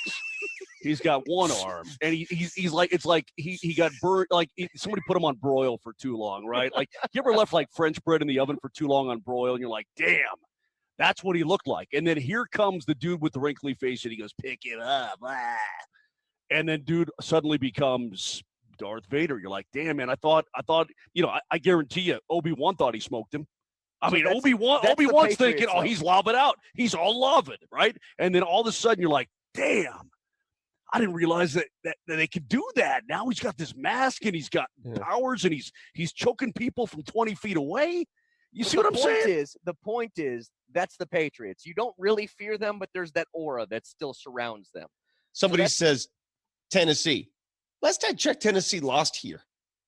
And I know that they switched quarterbacks at halftime. I get it. I know. I saw it. So what? I want to make something very clear. Listen to me. Look at my face and listen to me. I will never, ever, ever fear Ryan Tannehill. Period. Okay, that's fine. Never. Fine. I'm not fearing a team that's winning games with their quarterback throwing the ball 12 times. Okay, how about would you possibly fear Pittsburgh again? They've lost a lot too. I don't know. Is Big Ben going to be normal? Or is Big Ben off the deep end? I don't know, Big dude. Ben's old to start with, and now he had shoulder surgery. Correct. That is correct. See, that's a team that should beat you straight up. Okay, but do you fear them? No, they should beat you. They supposedly have more talent, but I don't fear Pittsburgh by any means. No. Indianapolis with Phil Rivers? No. You've beaten Phil Rivers enough times. Why would you Phil Rivers? Why'd you fear him? How about Los Bills? No. Okay. No, I'm not afraid of John. You know what? 10-6? You got. I would argue to you that the 10-6 Buffalo Bills should probably feel better about their chances this year than the Denver Broncos should. Well, of course they should. This is a different discussion, Moser. Okay. Sorry. Am I mixing discussions here? Yes, it's a fear factor. Okay. It's not who do you think is going to win, because straight up, I mean, you take the Bills. There's plenty of teams that are better than Denver. That's not the question. The question is a team that you look at and you say, damn, they are really good. And what I would consider to be, there's no way I see them winning if they Kansas face City off on Sunday. Kansas City. Hey, listen, I know the Broncos added a lot of speed. They do. Kansas City's a better team. Kansas City and Baltimore are the only two teams that I would put in that echelon. And that includes all these other ones that we've gone through, like Buffalo, the Jets with a fully healthy Sam Darnold next year, the Dolphins with all their acquisitions, doesn't matter. Nobody in the AFC West outside of Kansas City. The Steelers, if Big Ben can return to form, maybe, but I don't think that he can. Brett, 2 years ago, did you fear Baltimore?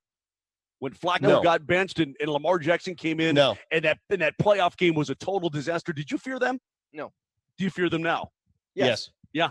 There's going to be another team that does that. Maybe it's the Broncos. I'm just asking I would now. love it to be the Broncos. Now. I'm asking right now, Mo. Okay, hold on a second. Okay, I'm just saying it's unpredictable in some regards because somebody's going to spike and somebody's going to come back being good, and you're going to go, man, they put it together really fast. I don't know how they did that. How did they put it all together? How did they put it all together quickly? The Broncos could be that team, Vic, is what I'm trying to tell you.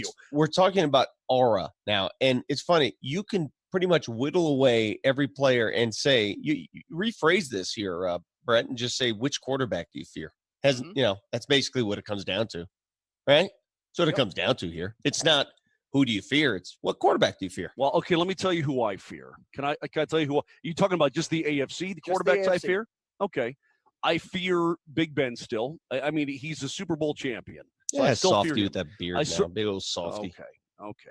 I do fear Lamar Jackson, of course. I'm petrified of Patrick Mahomes, and everybody should be. I fear Deshaun Watson. I love him. I've told you that on multiple occasions. I love Deshaun Watson. I just think that he's a guy right now who's doing more. If you could just take him out of Bill O'Brien, take him away from Bill O'Brien, what could Deshaun Watson do? Would you trade Drew Lock straight up for Deshaun Watson today? In a heartbeat. Don't be dumb. In a second, a New York second. So that means you have to fear him a little bit. You have to. Why is it considered a New York minute, by the way? I've never understood that. That means it's just things really happen fast. quickly, right? Quickly, Boom, yeah, boom, really boom. fast, You know, really this fast. isn't freaking Charleston, Right. all right? Let's come on. This We're ain't not. Savannah. This ain't Savannah. Yeah. Let's You're go. not- Let's you're go. not Savannah. We're not hanging out in Albuquerque where everything takes forever. This is New York. Let's go. Come on. Okay, got it. And juxtapose that, by the way, with the NFC, because there's a bunch of teams I would fear if the Broncos were in the NFC. I would fear the Niners, obviously. By the way, Brett, you sound really low to me. I don't know what to do. This happens every once in a while. I try and speak loudly, and it doesn't work Yeah, sometimes. thanks, Marty. Okay, who do you fear? Here, Let's do it. in the AFC or in the NFC? NFC. The Niners? Okay, well, the quarterbacks, right? Do you fear It's not Garoppolo? even just quarterbacks. I'm just Okay. taking the team. That team was in Okay. the Super Bowl. I fear the Niners. The Niners, the Seahawks. I definitely fear the Seahawks. I still fear the Packers because they have Aaron Rodgers. I still, and you guys might roll your eyes at this, I fear the Vikings. I think the Vikings got a lot of good players on that team. Do you fear the Saints? Of course. Yes. I would fear in the NFC the Buccaneers, even I think that they aren't in that echelon yet, but they deserve to be just because of what's surrounding The them NFC's right now. deeper. You're right. You're making a good point. You know what? I think Kansas City is still the best team in football, but the NFC is much deeper. They're loaded. Than the AFC. They're loaded. That Much NFC playoff, think about the seeds that they're going to have, the 7 teams in the NFC. That is going to be a ton of fun when that rolls around. The AFC, on the other hand, it's a total crapshoot. As much as I say this, though, and we talk about which teams as a Bronco fan do you fear, let's turn it around. What teams are capable of beating the Broncos? And I'm still at that point until proven otherwise. They all are. They all are. Broncos can lose to anybody. 100%. It's not one of those, gimme, got this. There's no gimmies. No gimmies on this. Nope. Team is too unproven, too many potholes. They could lose to anybody, anywhere, anytime. Guys, I know that Drew went 4-1 down the stretch, but they were a 7-9 team. A quarterback can make a difference. But if Drew Lock starts the entire season, are they 9-7? I mean, what do you think they are? If Drew Lock somehow as a rookie doesn't hurt his hand and is the starter week 1, what are they then? And he's only going to get better. Considering the amount of close games early in that season, think about how many games were just like that one play changed the entire trajectory of, especially the first 4 weeks of the year. Well, hold on. Well, they got blasted by the Packers. Not blasted. No, maybe they didn't get they blasted by Green Bay. They lost by double digits. That game was still close. Oh, okay. Okay, they lost by double digits. Regardless, do I think that he could have helped win a couple of more games? Yeah, I think they could have went 9-7 if he started the entire year. Sure. What was the date of that Charger game? It was week 5 that we were down there. It was week 5. They won at the Chargers 20-13. And you remember that the Chargers shot themselves in the foot that entire game. I mean, they're fumbling on the goal line. They're not getting in the end zone. They're blowing Typical things. Chargers. Yeah, typical Charger stuff. Exactly right. I know. I look back on some of these games last season. There were a lot of close games. But I look at games that they won that they could have lost too, against the Browns, second game against the Chargers. You know what I mean? The Raider game to finish up the season. There were some games they could have lost last year as well. And by the way, that Titans game, you play that game where they won 16-0 and shut out the Titans. You play that in week 16. What do you think happens then? I think the Titans, who figured it out and got themselves a quarterback, they maybe switch that around. 30933. Champ Automotive text line if you guys want in. We're back in 3 minutes.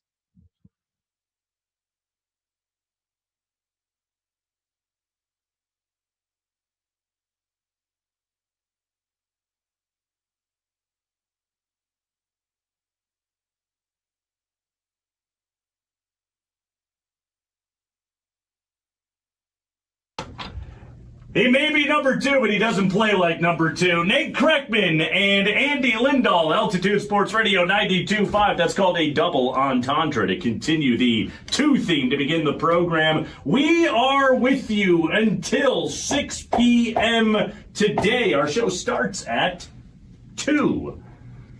But we've got a lot to talk about today on the show. It is Brandon Allen's town, and we are just continuing to live in it. It's Thursday. It's the bye week. You would think we would have moved on, but no, we are still the biggest Brandon Allen fans in town. Moved on to what? What else is there? It's the bye week. Not a lot going on here. What else is there, right? Why is Raj all up in our... What is going on? Are we at altitude or are we on TMZ? So... I had the conversation with our digital director. So this is you? Alex. This is you're doing? Rajanimi. Yeah, Ryan Emmy. I had a conversation with him recently in which he was like, hey, I need to do more social media stuff with your show. Which involves shooting my back of my head up close for a video? So... Stop! So he told me... Hey, what if I just popped in every now and then? This was a few days ago. He didn't run this by me today, I might add. But this was a few days ago. He said, what if I just popped in to record you guys doing your show every now and then? I was just like, go for it, man. No problem. I was ignoring him. I was letting him do his thing for the sake of digital content. Sure. But old easily bothered Andy Lindahl wasn't going to let that fly. I'll tell you what. Here, let me have that here. I'm going to help him. You just keep talking. Andy's got the camera now. Because this is what I'm experiencing. And it's like, oh, hey, right here. In his How face. we doing? We all right? How is my grooming? Is it okay? Look at these stray hairs in my beard that grow on the upper part of my chin here. Also, look at the amount of gray that is in my beard right now. I grow a beard and I age 70 years. Just let the pretty boy for the camera get. I didn't get in here.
Yeah, So we with got the, yeah. a with the yeah, a pretty big day in college athletics, as this morning, a story on ESPN from Dan Murphy. The NCAA's top governing body said Wednesday that it supports a proposal to allow college athletes to sign endorsement contracts and receive payment for other work, provided that the schools they attend are not involved in any of the payments. A quote from board chairperson Michael Drake in a release Wednesday morning said, allowing promotions and third-party endorsements is uncharted territory, but they're in the process of figuring out how they can make this work. But what they kind have of now. wait, what kind of territory is it? Hold on, Vic.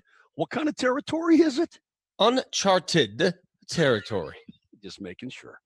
This is the easiest way, and I could not for the life of me understand why it took the NCAA this long to make this happen. You don't want to pay players? You want to stop that conversation? Isn't the easiest way to go about this, instead of you directly giving payments to people, allowing the people who can make payments outside the sport to do that? Of course. Isn't that the simplest way? Yes, but then that does not remove the corruption element to it. There does not remove the booster who owns a car lot deciding he's going to give a guy an excess amount of money for supposedly working or marketing for his car lot when he hasn't done anything. Brett, That's all.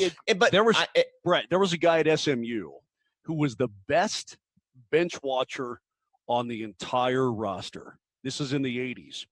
You know, he had studied bench watching. So you had somebody pay him. This was a guy who was very concerned about his school, SMU, very concerned about his school. And he said, you know what? There's this gigantic concrete bench in the quad that I'm worried about getting stolen. So he hired one of the players to watch the bench all throughout the year to make sure it wasn't being stolen and it wouldn't get stolen. That was this player's job. Now, he was really good at it, and he was a popular guy. And so his job was to watch this 8-ton gigantic 50-person concrete bench and make sure no one stole it during the entire year. That's great. Here's my point. The corruption argument would be a good counterpoint if it didn't already exist entirely. I agree. In the sport. Which is why I believe that they should be allowed to market however to whomever they please. And if one guy's worth more than the next, oh well. You know, if you hear, oh wait, what about the swimmer? Well, sorry, you're This screwed. is the biggest example of equal opportunity, isn't it? Because you can pay anybody you want. If you're a car lot and you want to pay the guy from the equestrian team to go out there $500 and sign autographs, that guy has just as good as opportunity as anybody else does. And I hate to cast swimmers as because I spoke to Missy Franklin recently. And Missy now. Oh, did you? Okay, yeah. Good for you.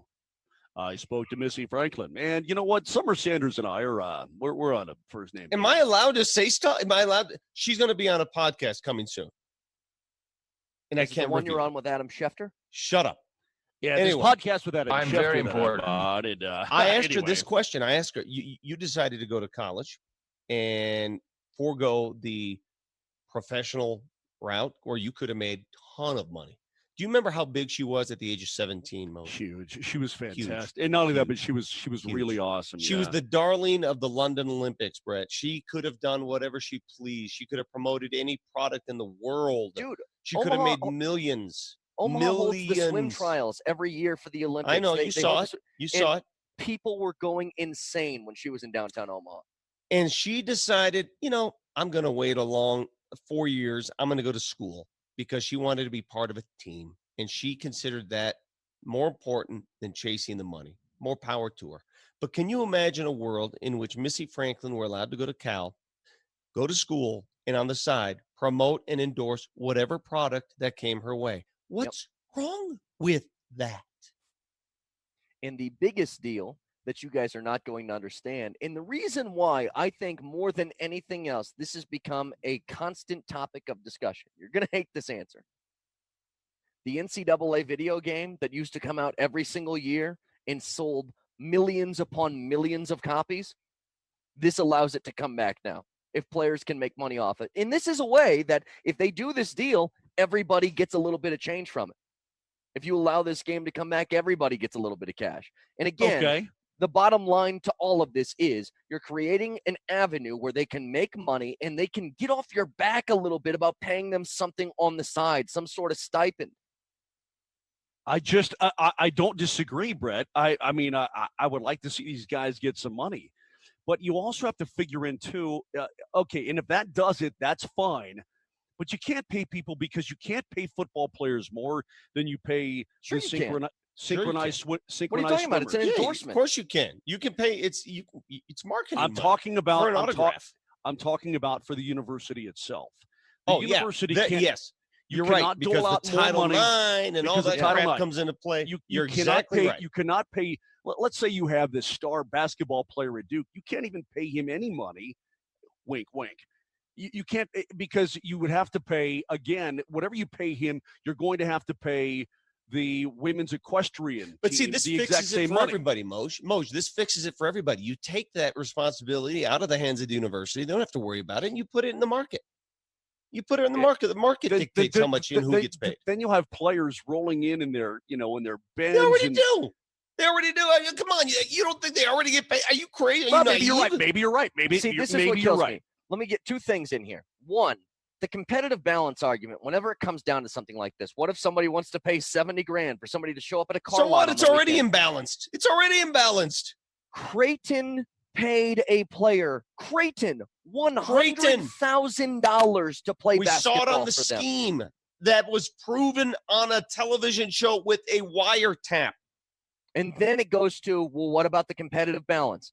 Show me the two biggest sports in college athletics and tell me who's in the Final Four every year in basketball and football. And you tell me if McNeese State really has an equal chance to get to a championship than Alabama does in football. Brett, and this is going to offend our buddy Paul Klee and Travis Heath, both proud graduates of Gonzaga. Great school. I think Gonzaga's paying those guys. You don't think they're making money? You don't think, when I say Gonzaga, somebody, you don't. You think they just all of a sudden emerge as a national power out west, a nice little school in Spokane. Everybody wants to hang in Spokane. You don't think Zach Collins got a little something? Competitive balance in college athletics does not exist. And it is evidenced by every year who's the last team standings. In football, it's Bama, it's Georgia, it's Florida, it's Auburn, it's Ohio State. It's all of these different teams that we see every year cycling through. Now Clemson's gotten in the mix. In basketball, it's been North Carolina and Duke for 4 bleeping decades, dude. You talk about a competitive balance? Yeah, but okay. So what you're basically saying too is that now we're not even going to try. No, I mean, no, now we're no not need even going to to try. No. What's the point of the Don't facade? police it. See, do what Roger Goodell is doing in the NFL. Remove the shackles. You're not the police, Roger. Let somebody else be the arbiter. You're not the police. NCAA, you're not the police. Just administer the damn thing. Just shut up. You're not the police. Let somebody else police this stuff because you can't do it. You're not allowed to do it. There are too many restrictions. This is what happened when red tape hits higher education. And don't get me started on higher education. When I get letters in the mail and emails saying, hey, it's time for your fall payment on your college. Well, are we having college? What if it's Zoom? What if it's Zoom? Well, that's still the full rate. I'm paying full rate for Zoom? So my kid can go to bed at 3 a.m. after playing video games and wake up at noon and watch you a want full 15-minute TV rate? show? And you Are want you full kidding me? You want full freight for that?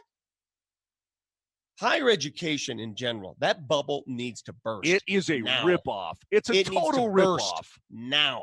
Rip-off. We got to take a break. If you guys want to watch It's a live, rip-off. twitch.tv, search Altitude Dead SR. giveaway. We pop up right there. We're back Dead after this. giveaway. Dead giveaway.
Again, if you guys want to watch live, it's twitch.tv. Just search Altitude SR, and you can find our big, stupid faces. Marty, pick six, please. Pick six brought to you by the Blake Street Tavern. All Avs and Nuggets games and over 65 TVs with game sound. Mark Tate. Yeah, boy. I thought this was very, very interesting, guys. You know, I ask Brett all the time, what are you, a rocket scientist? Right? And I know it's not true because you're from Omaha and you used to milk cows. But there's probably a milker that's been an astronaut once or twice. Maybe you're right. Do you realize, Josh Dobbs was traded from the Pittsburgh Steelers to the Jacksonville Jaguars, correct? Do you realize that Dobbs graduated with honors from the University of Tennessee with a degree in aerospace engineering? And what he does in the off season, do you know what he does all summer long? He works at NASA. Wow. Yeah. He works at NASA, hanging out, talking rockets and talking space and talking about, space and time travel and all kinds of stuff.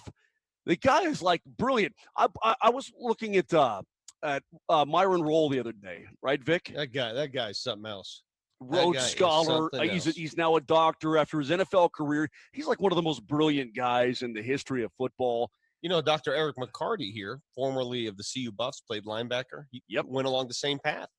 Sure. Well, he's the Avs team doctor. Did you know that? Yeah. UC Health guy. Yeah. And Doc McCarty's, by the way, is a great dude, super great dude. But, Brett, you don't understand how it's – I got a funny story about that, Vic. Anyway, Josh Dobbs works at NASA at the Kennedy Space Center in Merritt Island, Florida, during the offseason. So when his football career is done, dude, he's going to be putting new hardware into space. How about that? And when we're done with this, I'll tell you my Doc McCarty story. That's impressive. Yeah. We're coming, and we ain't backing down. Oh, we coming. Oh, yeah, we're coming. We're coming. Marty, we coming? We're coming, and we ain't backing down. Oh, yeah. Here's my pick six, and it's very simple. Alex Smith. Ladies and gentlemen, I present to you Alex Smith. The E60 is going to be featured on Friday on ESPN. What time Friday, Brett? You had the time on that? 5:30, I believe. 5:30, ESPN Friday. We've seen little bits and pieces of it. Yesterday, we tweeted the portion of the show that reveals Alex Smith's leg, and I got nothing else to say. That is amazing to me. It's amazing that when you imagine what it looks like, right? Because you hear, wow, the guy may not have his leg. They saved his leg. He's talking about coming back to football. And in your mind, you're thinking, all right, what does this leg look like? You got a couple stitches here, a couple scars, right? I thought about maybe like one big scar from the ankle up to the knee. That's all that hit. And then you see what it looks like, and you're like, are you kidding me? That, I hate to say it, that looked like shrapnel grenade. It looked like something from World War II. It did. I couldn't believe what I was seeing there. If you look at like a scarecrow, you're trying to put together a scarecrow and you're just stuffing the legs full of straw and it's all lumpy and weird. It's almost got that sort of feel to it where you mentioned this earlier, Vic, his shin is as thick as his thigh is. Yeah. Is it always going to be that way, or is it swelling? What's the problem? It's got to be a little bit swelling, but yeah, I think that's all swelling. You saw the foot, how swollen it was. He said the hope is at the end of that. The hope is that this leg ends up looking like this one. I don't think it's ever going to look like the other one. But dude, it looks so weird after right the now. Skin grafts that he had to do, dude. I will never, and I promise myself this all the time because I make the same mistake most fans do when a guy gets injured. You're like, all right, when's he coming back? When's he coming? Is he ready? Is he ready? Did he get out of the concussion protocol? Is he ready? You take injuries for granted. We all do. Human nature. We just take them for granted. I can't do that anymore. Not after I saw that. That's all she wrote. So there's an article on Yardbarker ranking the 32 teams in the NFL by quarterback, just the quarterback position. So out of the quarterback situations for all 32 teams, where do you believe the Denver Broncos rank on this list? It's got to be somewhere around 22-ish, I would say, somewhere right around there, I would guess. Yeah, in the bottom third of the league overall. And that may not be because just of Drew Lock, because your backup is also Jeff Driscoll. I would say they're probably in the bottom third of the league. No doubt about it. 30th. Okay. 30th on this list. Okay. And they say it's not a knock on Drew Lock. It's the fact of what you just said, Moser, that their backup is Jeff Driscoll. Can you name the two teams that they have as worse? Just try and get one of them. One of the two. Well, I mean, Miami just drafted Tua, so it can't be Miami anymore. Not Miami. Golly, it's gotta be. It can't be Cincy. They got Burrow now. It was Cincy. It can't be the Jets. Now remember, backup quarterbacks matter in this. So a team like the Giants are ahead because they have Colt McCoy, who might not be great, but he's got a lot of experience. The Raiders have not only Carr, but they also have Marcus Mariota. Let's not forget about that. Mariota is now an L.A., Vegas, whatever. All right, I got one. New England. New England is 31st. Yes, Okay. New England is one of them. The 32nd team is Washington. No surprise. So those are the only two teams they have as worse. But, yes, they are ahead of New England somehow. If I told you last year that give it a year and the Broncos will be ahead of New England on a quarterback's ranking list, I think we'd all take that a little bit differently, that type of news. But as a Bronco fan, I don't think you can be offended by that. It is what it is, right? You got one quarterback, your starter, your future, who's virtually unproven. I mean, I know he's got a 4-1 record, but come on, he's virtually unproven. He has to prove it throughout the course of a season to really move up in the rankings. And then the backup, who's a saxophonist. So it is what it is. You take it for what it's worth, and you hope you prove them all wrong. Unbelievable! The All-In Challenge is now over, created by Fanatics founder and Sixers owner Michael Rubin to fight food insecurity amid the coronavirus. We've been talking about these packages for some time. Who got the number one package, boys? Tom Brady. You ready for this? The package includes 4 tickets to Brady's first game with the Bucs, the quarterback's jersey and cleats from the game, and dinner or a workout afterward. It's either dinner or a workout. Wait, you can't get both? What do you mean a workout? It says dinner or a workout. You have to kiss this kid on the lips afterwards. Dinner or a workout? What kind of option is that? I don't know. But you know how much it went for? $1 million. $800,000. God. 800. No word on who bought it yet. I was kidding. I know. We were talking about it's just ridiculous. We were talking about the golf and dinner with Peyton Manning, right? What'd that end up at? $525,000.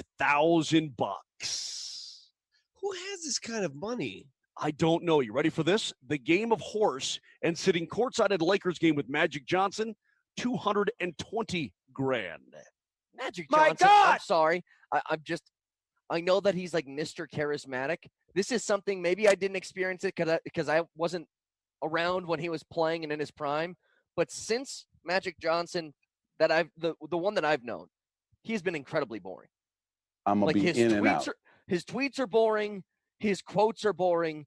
It sounds like a bore fest to hang out with Magic Johnson. I'm just saying. He might have famous friends that hang out. Maybe that would be the benefit, but I don't know. I ain't gonna lie to you. Halfway through your question, I stopped listening. Who was that again? Jamal Williams. So talking to my boy Peter Schaefer yesterday, and he has a brilliant idea, one that he is proposing to the NFL. And I'm not even sure if he wants me talking about it, but tough luck. Oh, yeah. Well, yeah. You know, I told you this in confidence. Why don't you just blab it on the airways? That's cool. I don't think it's a secret type of conversation, though. It's actually benefits all. He's trying to convince the league office. So next fall, if the NFL does indeed return and they play games, think about this for a second.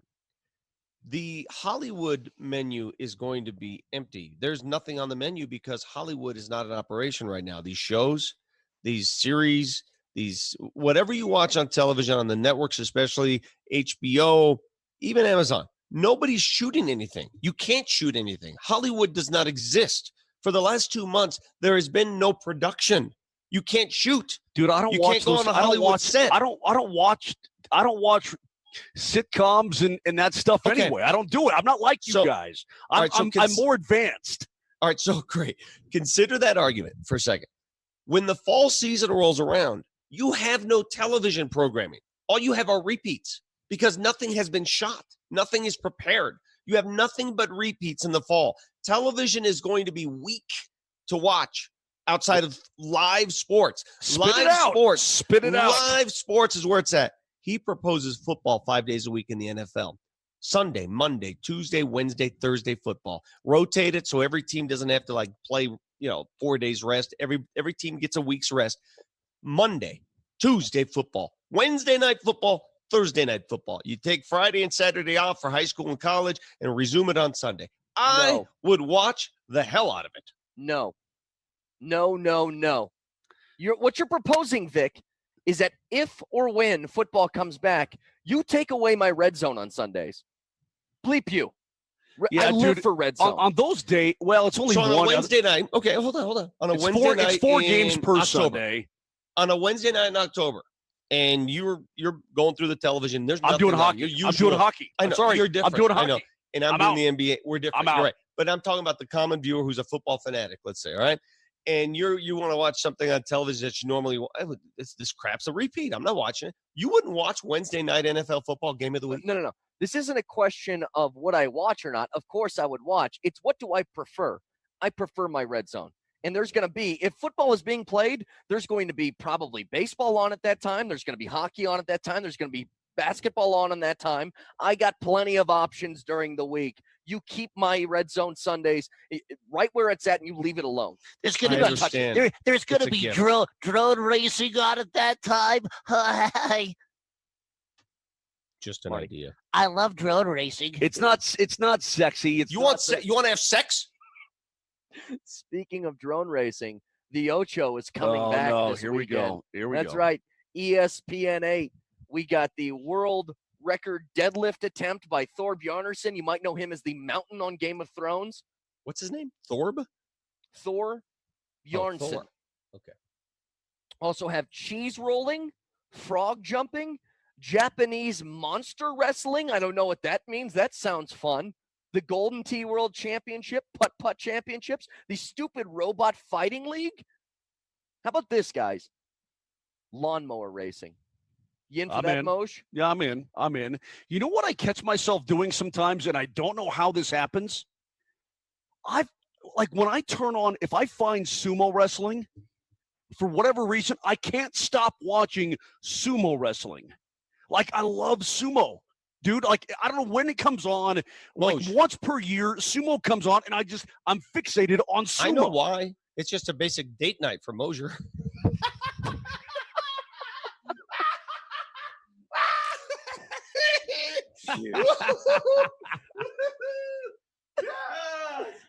Just go, Marty. Just go.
Hey, we're howling with you at Altitude Sports 92.5, and we want to know who you're howling for. I'm howling for Joanna, my sister-in-law, and Rex Laceby and his team at Team Rubicon, partnering up with Cultivate to help seniors at this time. But we want you to tell us who you're howling for, because you could get a meal for 4 for them, courtesy of Sam's number 3, aka the best breakfast in town. So let us know who you're howling for. We'll play it on the radio and get them an opportunity to win a great meal, courtesy of Sam's number 3 and Altitude Sports Radio. Oh!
0933, text line 30933. Whoever just texted in 7502, whoever you are, put your name there.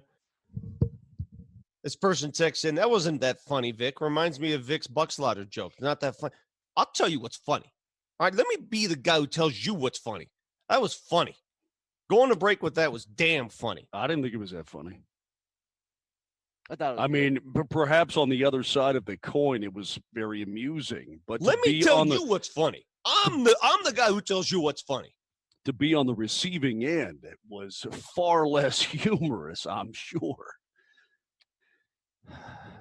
Vic's had a lot of buck slaughter jokes. We've called him out for those. That was not one of those. King, you know, Vic, here's what I love about you. You hit, I would say you hit about 30% of the time. But when you hit, you really in baseball. Yeah, you really hit, man. Yeah, well, if you're hitting 300, you're doing pretty good. Now, 70% of the time, you're missing or you're just not hitting the target. You may hit the dartboard, but you're not hitting the bullseye. But 30% of the time when you hit, you really hit. You got to try, right? You know what that's like, guys? Tell me if you guys do what I do. Like, I have my favorite comics. I love Sebastian Maniscalco. All right, he's my favorite out there. He's brilliant. Yeah, Tom Segura. Yeah, all those guys. Yeah. I mean, but when you watch them live, right? You're watching them live. You're watching their shows, and you're just cackling. You're laughing. You can't stop. And then you like follow them on Insta or Twitter, and you see their constant material, and they're not that funny. Like when they're not writing stuff up, right? It's not as good, and you sort of lose that awe. Is that just me, or I'm like, it's not that funny, dude. It's like when people meet Brett in person, you know, they hear all about him, and then we take him to like a Rockies game, and they're like, "Hey, Mo, hey, Vic, what's up?" And we're like, "Hey, this is Brett." They're like, "What's up?" Anyway, so Mo's Vic, what about blah blah blah blah blah? I mean, Well, kind of like that had nothing to do with what Vic was talking about. You just said that people just don't like me. No, I'm just saying that people. It's Well, like that applies to. Yeah, we take you places. You know, I remember I brought you guys out to Parker Garage, right? We did the show out there and whatnot, and everything was totally cool. And then we went golfing and stuff, and people were like, "Hey, this?" I'm like, "This is Brett." They're like, "Oh yeah, what's up?" Uh-huh. I can honestly say you might be the most hated man in local radio.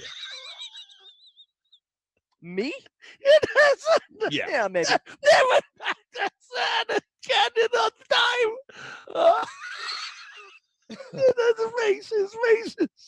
He's the best at that. That's the thing. Nobody understood a word that you said. I'm Moser sorry. was so happy to not be the butt of the joke. No, dude, Just dude, one time. dude. Listen, here's what I want everybody to know. Here's what I want everybody to know as I sniff my snot back in because I'm laughing so hard. We've only been together for just over a year. Our show with Marty, Jesse, Everybody is an integral part of this program. But I love these dudes, and we may bust on each other, and people have listened and go, "My God, you guys are horrible to each other sometimes." Yeah, but it's like if you call your sister ugly, but then somebody else calls your sister ugly, and you're throwing down, you start hooking. We all hang out, we all talk all the time, every day. We all go and do things together. I mean, we're pretty tight, and so it's all done out of love.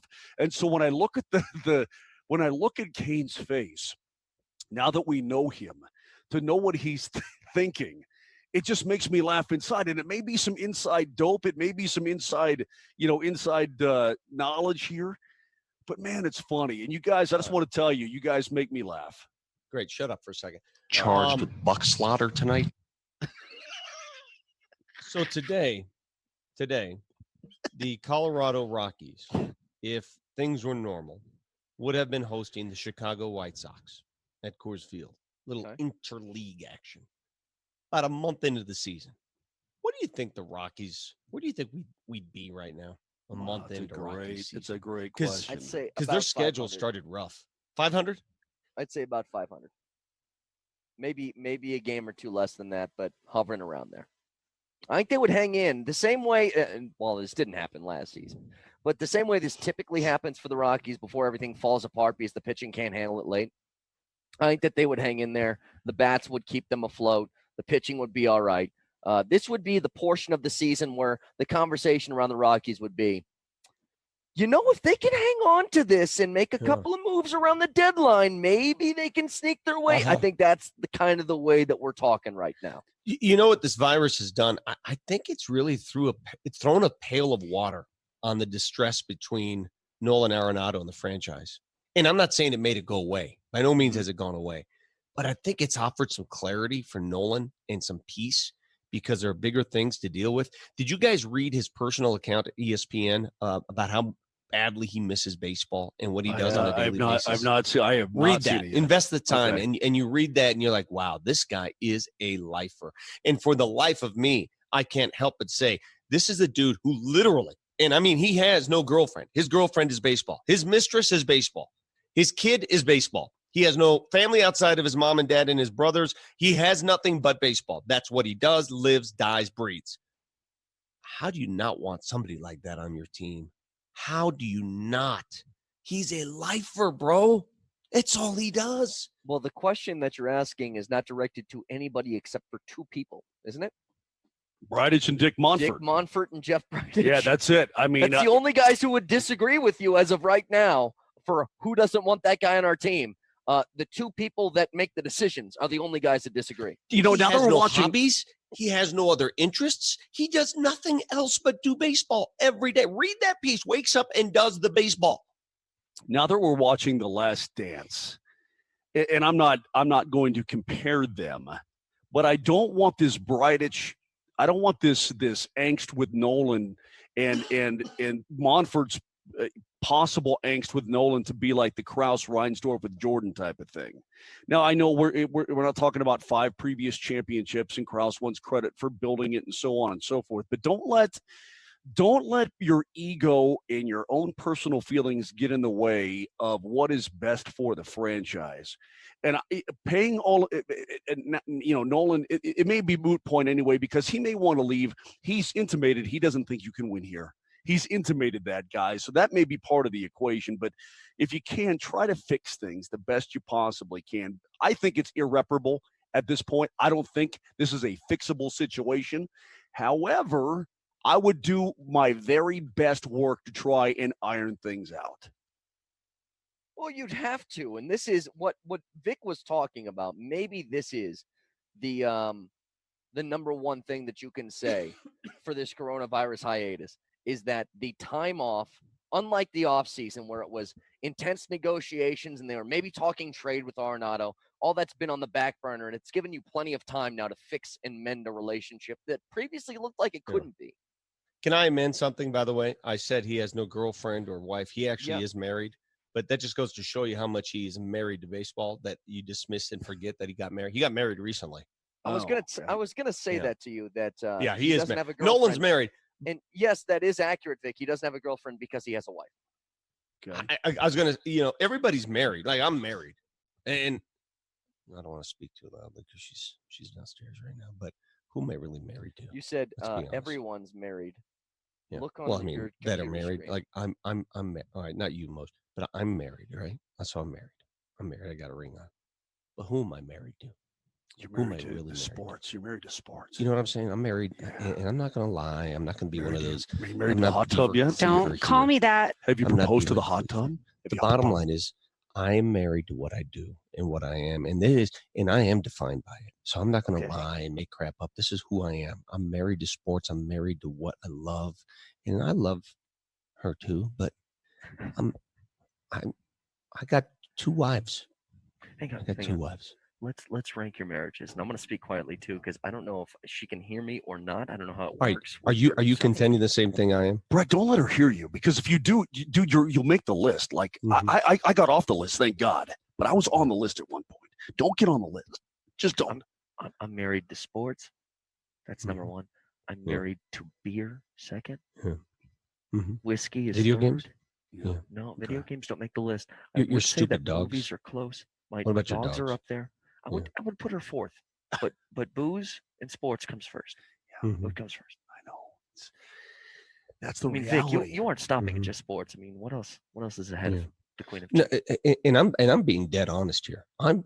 This is not me being hyperbolic. If you ask Nolan Arenado today, you got a choice: baseball or her. You got a choice. Make a choice. And I don't speak for Nolan. I'm saying he'd probably make the choice. Hey, as we go to break here, just real quick, typically when a man says he's the man of the household and he runs the house, he doesn't need to whisper his takes into a microphone. I don't want to wake people up. That's what it is. Okay, I got. Will you ponder this during the break? Sure. Nuggets, because you already said you're out. Yeah. Nuggets win the NBA title, or the Empress of Poultry. How much do I have to give her? Not even half, just a third. I'm in. If you can negotiate that down to a third and give me a Nuggets championship, I'm in. Remember, Vic, I lost my Broncos season tickets. Just remember, I lost my Broncos season tickets. Okay. All right. Well, I feel you.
Sorry. If you missed the last segment, you can check it out, twitch.tv at Altitude SR. You can watch live. It's basically a recreation of, again, we brought this show up a couple of times in the last week or so, of the Key and Peele sketch, as Vic was telling us through a whispered tone that he is married to sports first and his wife second, but he couldn't say that out loud because he didn't want her to hear it. It reminded me of this scene from Key and Peele, Marty. Don't play games, man. Just tell me what you're going to tell me. Exactly. It's like, say what you mean what you say. Is that so hard? It's like last week, man. We going out to dinner, right? Mm-hmm. I'm like, where do you want to go? She's like, you decide. Uh-oh. I'm like, all right, Outback Steakhouse. She's like, nah. Mm-hmm. I'm like, straight up Chili's. She's like, No. Daryl, I named 7 more restaurants. No, Craig, no. I finally said Taylor's, the place I know she wants to go in the first place. Right. She looked at me, she said, if that's where you want to go. No, she didn't, Craig. If that's where I want to go. Daryl, I looked my woman in the eye sockets. I told her straight out. I just said it, man. I said it. I said, babe. Hey, guys. Hey, girl, how you doing, man? You having a good time? You see? Pretty much. Pretty much. They're in the basement, making sure they're away from their wives so they can't hear, so he can call her a B word. And he checked around his shoulder 8 different times before he said it. And again, for a man who says he runs the household, you do a lot of shoulder checking before you say anything. No doubt about it. Listen, for those that don't get the joke and don't understand satire, for as often as I say I wear the trousers, I call the shots. There's a reason I say that, because I am helpless here. I am drowning. I cannot swim. I have no say. And the reason I go off on Moser and Kane every morning, the reason I'm so vigilant and aggressive is because it's the only outlet I have. And I'm crying out. So my apologies for coming off abrasive and somewhat arrogant, but I'm dying here. And you take it out on us. That's fine. If that's what you feel for me now, to keep yourself at a nice equilibrium, if we need to be your punching bags, then go ahead. We'll take it. You understand the conversation I had with my family yesterday. We are amid a coronavirus pandemic worldwide. People are dying. And I had to sit here and listen to them cry that we didn't get the pH chemicals in time for them to get in the... Oh, my God. Dad, the pH isn't here. We can't get in the tub. I had to hear this.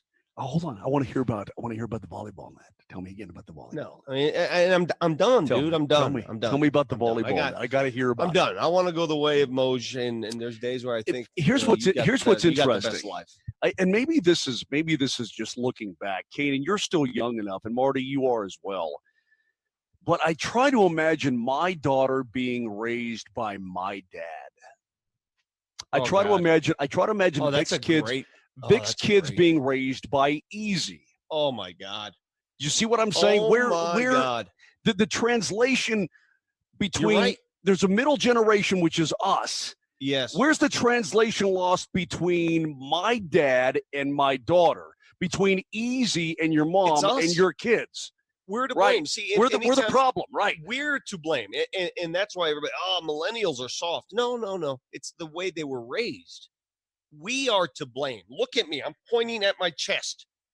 We spoil our kids to the nth degree, and we do it at times unwittingly. We are to blame, Moj, you and me. Because you're right. If Eazy-E had these kids for a week, they'd be begging to get the hell out of. Are you kidding me? Could you even do it after a week?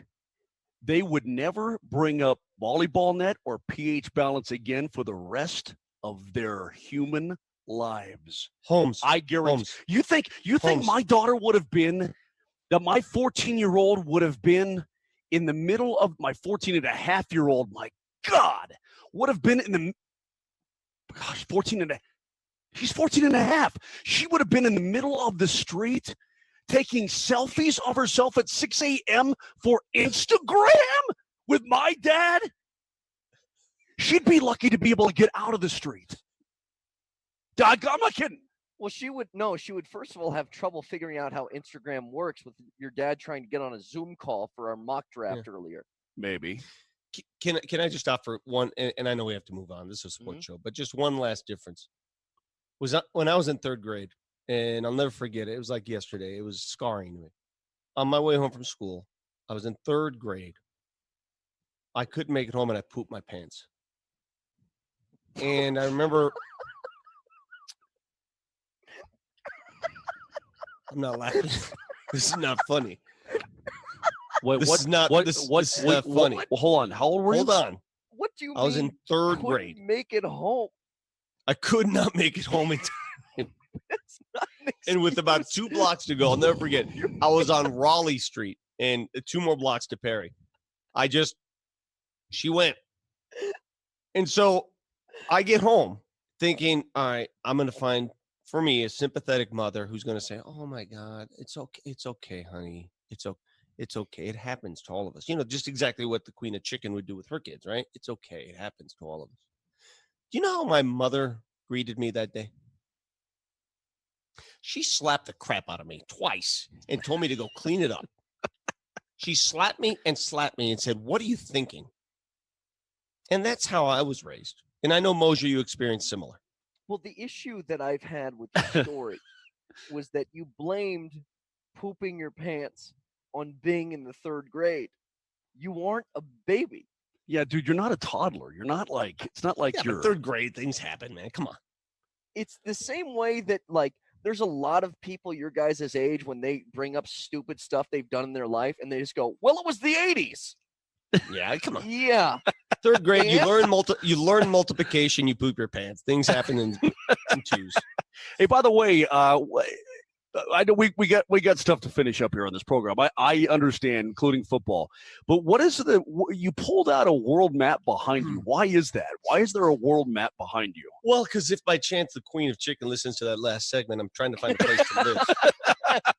Dude, close your eyes and just point. And that's where you're moving to. Close your eyes and just point. Okay, where is it?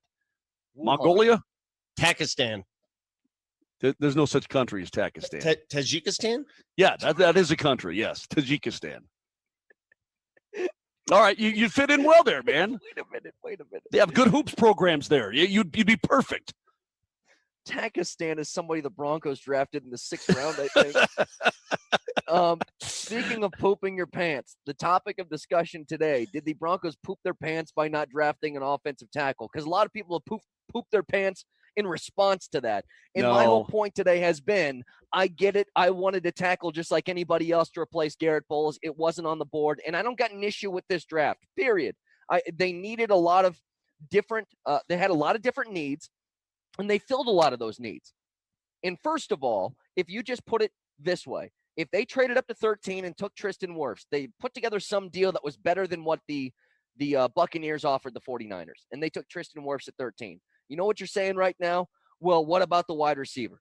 Because you didn't address the need there, the skill positions. Is KJ Hamler really going to be the one guy to put opposite of Cortland Sutton and feel good? You're going to complain about anything. I have no issues with how the draft went down. You could second guess every pick unless every pick were made at a position of need, right? Again, had they gone receiver in the first round, offensive tackle in the second round, center in the third round, linebacker, and just go up and down the list.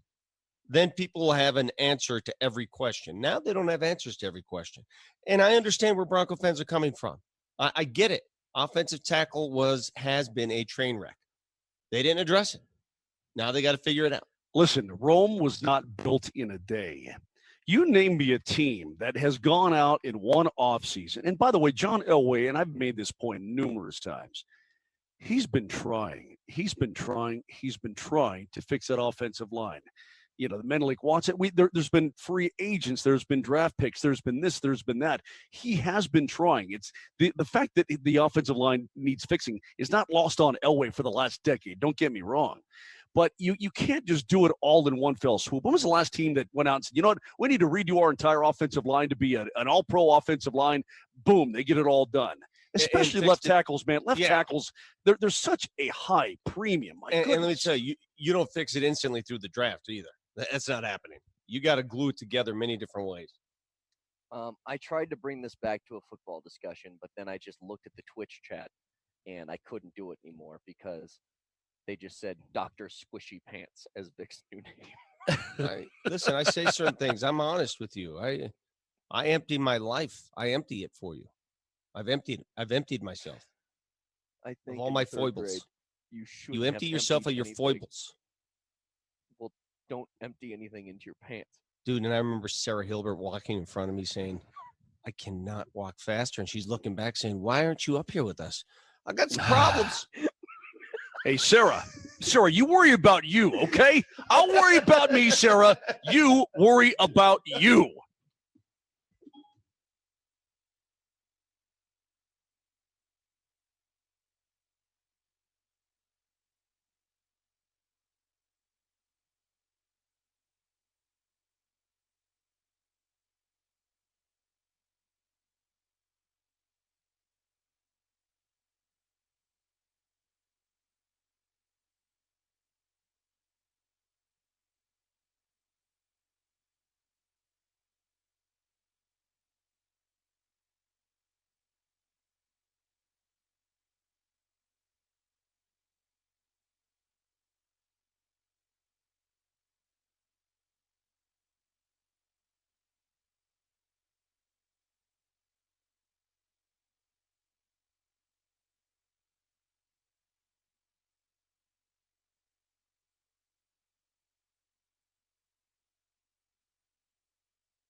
You know, Vic, you were joking around earlier about the first world problems that your family is having during the coronavirus, complaining about pH balances not coming through Amazon fast enough or volleyball nets.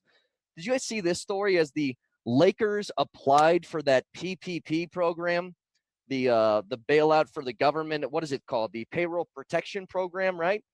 For small businesses who are having trouble paying their workers, keeping them on staff. A lot of businesses get help. The Lakers applied to that, got approved, and got $4.6 million from that program, which they then gave back immediately because they were shamed so quickly. These, a $4 billion company receiving that kind of help, they probably don't need it in this moment. So correct me if I'm wrong. Whatever company receives those funds, would have had to sign up for it. You just don't automatically receive. You have to apply. Have to apply. Yes. Which so the Lakers applied. One of the richest franchises in sports applied for one of the loans. So they got money that could have been going to Steve and Judy's candle place.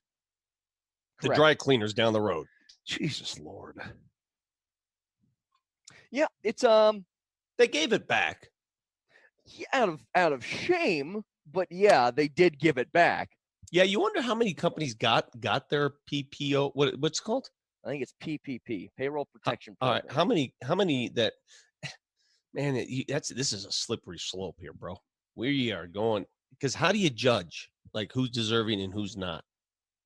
What if one needs them just to make sure that their payroll's met, to make sure they don't have to furlough employees? Oh, I understand that there's levels to this. I think we can all agree, though, that and again, we don't know all the details. I think the Lakers are okay, though. If I had to guess, I think they're okay. I think they're probably okay.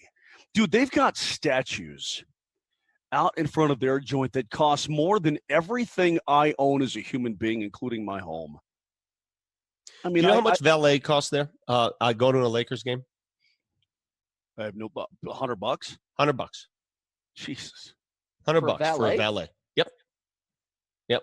Every time we go to Staples, Marlo and I observe and make mention of that because we both laugh at each other. We walk in through the back tunnel and there's the sign, valet $100, and people don't even blink an eye. Don't even blink. Do you guys remember? I think you guys had maybe you guys had a pass to this game, but when we went to the Chargers game in LA, so I rode there with Nate Jackson, and we were just trying to find a place to park his truck so that we could, we weren't going to pay a huge amount of money because we were going to go to where you guys were going to park anyways, whatever lot you guys were in. So we pull into the stadium, and they said $120 to park in this parking lot. It's the cheapest you're going to find that's inside the confines of the stadium. And that's where, Moser, remember we were talking about how expensive the beers were in LA? Yep. They tried to make every cent they could back for what they couldn't fill out in attendance. And you know what? We go back to that game at that soccer stadium. Guys, I loved it. I thought I thought the intimacy of whatever that stadium's name is in Carson, whatever it is, I thought the intimacy was awesome. I thought the fan viewing experience was awesome. Every seat was a good seat. I thought it was all awesome. I mean, they don't have – they're not going to have 75, 80,000 people filling the joint up. So they're trying to get it back. That's why I'm paying $20 in mortgage, my mortgage for a tall boy. It works for them. It would never work for Denver. It would never work for Green Bay. It would never work for Pittsburgh. I mean, there are certain teams where having that kind of limitation on attendance, that just doesn't work. There are a lot of teams, though, you're right. Jacksonville, for example. Come on, man. Dude, it was great. I mean, seriously, Brett, you can't tell me that you did not enjoy that intimate stadium experience. I loved it. I loved every second of it. Plus, we saw all those Broncos fans out there. I mean, it was 75% Bronco fans or whatever it was, and they were awesome. I mean, it was a great time. I'm sorry. I just saw this on Twitter, and I'm shocked by this. Jameis Winston did officially sign with the Saints. That's not totally unexpected. Did you hear what the payment for him was? No. How much would you guess? Jameis Winston 1-year contract is making 10 mil. Vic? I'll go 12. $1.1 million. No. Come on, man. Impossible. Come on. That's not no. That's okay. Look, I'm looking at wash Sage your mouth. Rosenfeld's I got the tweet. soap right here. Wash your mouth out. Wash it right out. Take this right now. Put it in your mouth. Put it in there deep. I'm looking at Sage Rosenfeld's tweet here. Okay, so I'm trying to look for like a Schefter or something like this. But Sage Rosenfeld said, just saw that Jameis Winston signed a 1-year, $1.1 million deal. And he puts in perspective, A.J. McCarron, who hasn't thrown a touchdown pass in the last 4 years, is re-upped this year with the Texans, 1 year, $4 million. Okay. It has to be incentive laden. I mean, maybe that's the base agreement, but if there's something in there about him playing in a game, starting a game. They're paying $10.5 to a backup quarterback already in Taysom Hill. How much money they got? How desperate? Dude, how desperate's the guy? But time out. If he only wants to go, well, listen, I think he goes there, Vic. I don't know if it's his only option, but he certainly has an opportunity to play his way back into a starting job. Drew Brees has a year left in him at the at the least, 2 years at the very most. So he's got an opportunity to battle Taysom and play his way back into a starting role. So maybe that's why you take that money to put yourself in a good situation. I'm telling you, though, if the Denver Broncos could have offered him $3 million a year to come be the backup for the Denver Broncos, why wouldn't you do that? Why would you rather have Jameis Winston at $3 million a year or Jeff Driscoll at whatever he's making?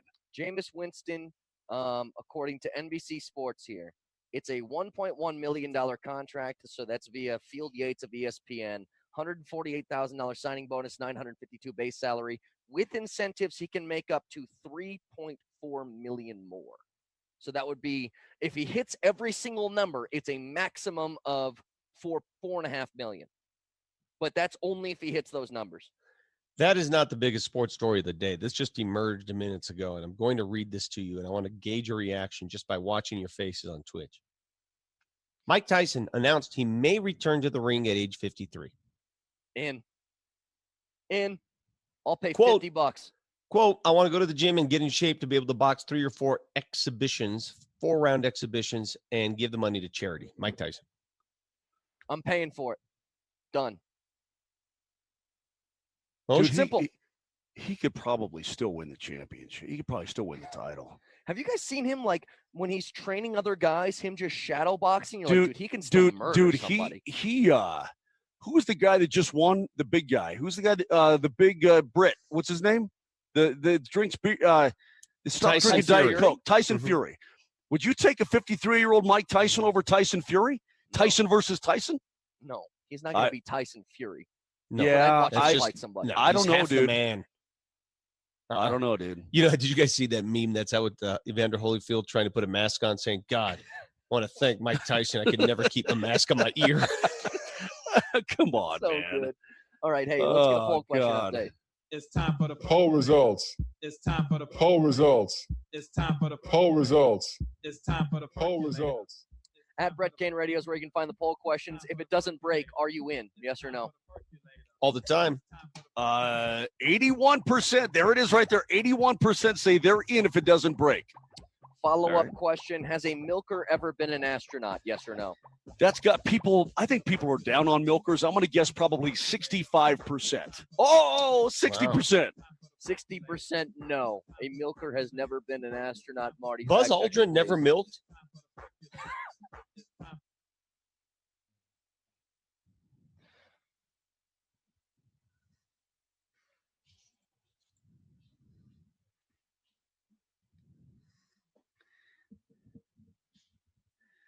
You know, at first, Marty, at first I was like, he's got his own billboard now, the Marty's Fact Checker. But then I realized you're the most popular person on this show, according to the world of social media. By far. Like, how many views did your thing get? Like 20 million. 20 million. How about your follow-ups? Yeah. Those are slowly dwindling. All right, go ahead, Marty. You guys were doing great until Vic started talking about Nolan Arenado and said this. This is the dude who literally, and I mean, he has no girlfriend. His girlfriend is baseball. His mistress is baseball. His kid is baseball. He has no family outside of his mom and dad and his brothers. Yeah, he got married December 14th, 2019. So way wrong there. Yeah. Just a few short months ago. But answer the question. Answer the question and do it truthfully. Who's Nolan Arenado? Who's he married to? The ball. Who's he married to? He's married to baseball. Moser, who's he married to? His Rawlings glove. Yeah. His bats, probably. Sorry. Hate to break that's the only fact checker. Now, you can try and explain that away, Vic, like, oh, what I actually meant was, you just didn't know. It's okay. That's a big miss. Really? Also, I didn't get an invite. My bad. Him getting Unbreakable and Unbroken wrong was a candidate. Was bad, too. That was not great. You made a World War II POW. His cowering in front of the Queen of the Kitchen. What made it worse is that I'm talking about a prisoner of war and eating a cracker, and the milker over here thought I was talking about who? M. Night Shyamalan movie, Unbreakable. Yeah, because you said have you seen the movie Unbreakable? It's like, yeah, that's what you said. Have you seen the movie Star Wars? Yeah, but I wasn't talking about Star Wars. Yes, I was Buzz talking Aldrin. about Starfire. You should know what I'm thinking. That's going to do it for us. Thank you guys for tuning in again every day on Twitch now. Just search Altitude SR and subscribe. Harris Hastings and Dover's next.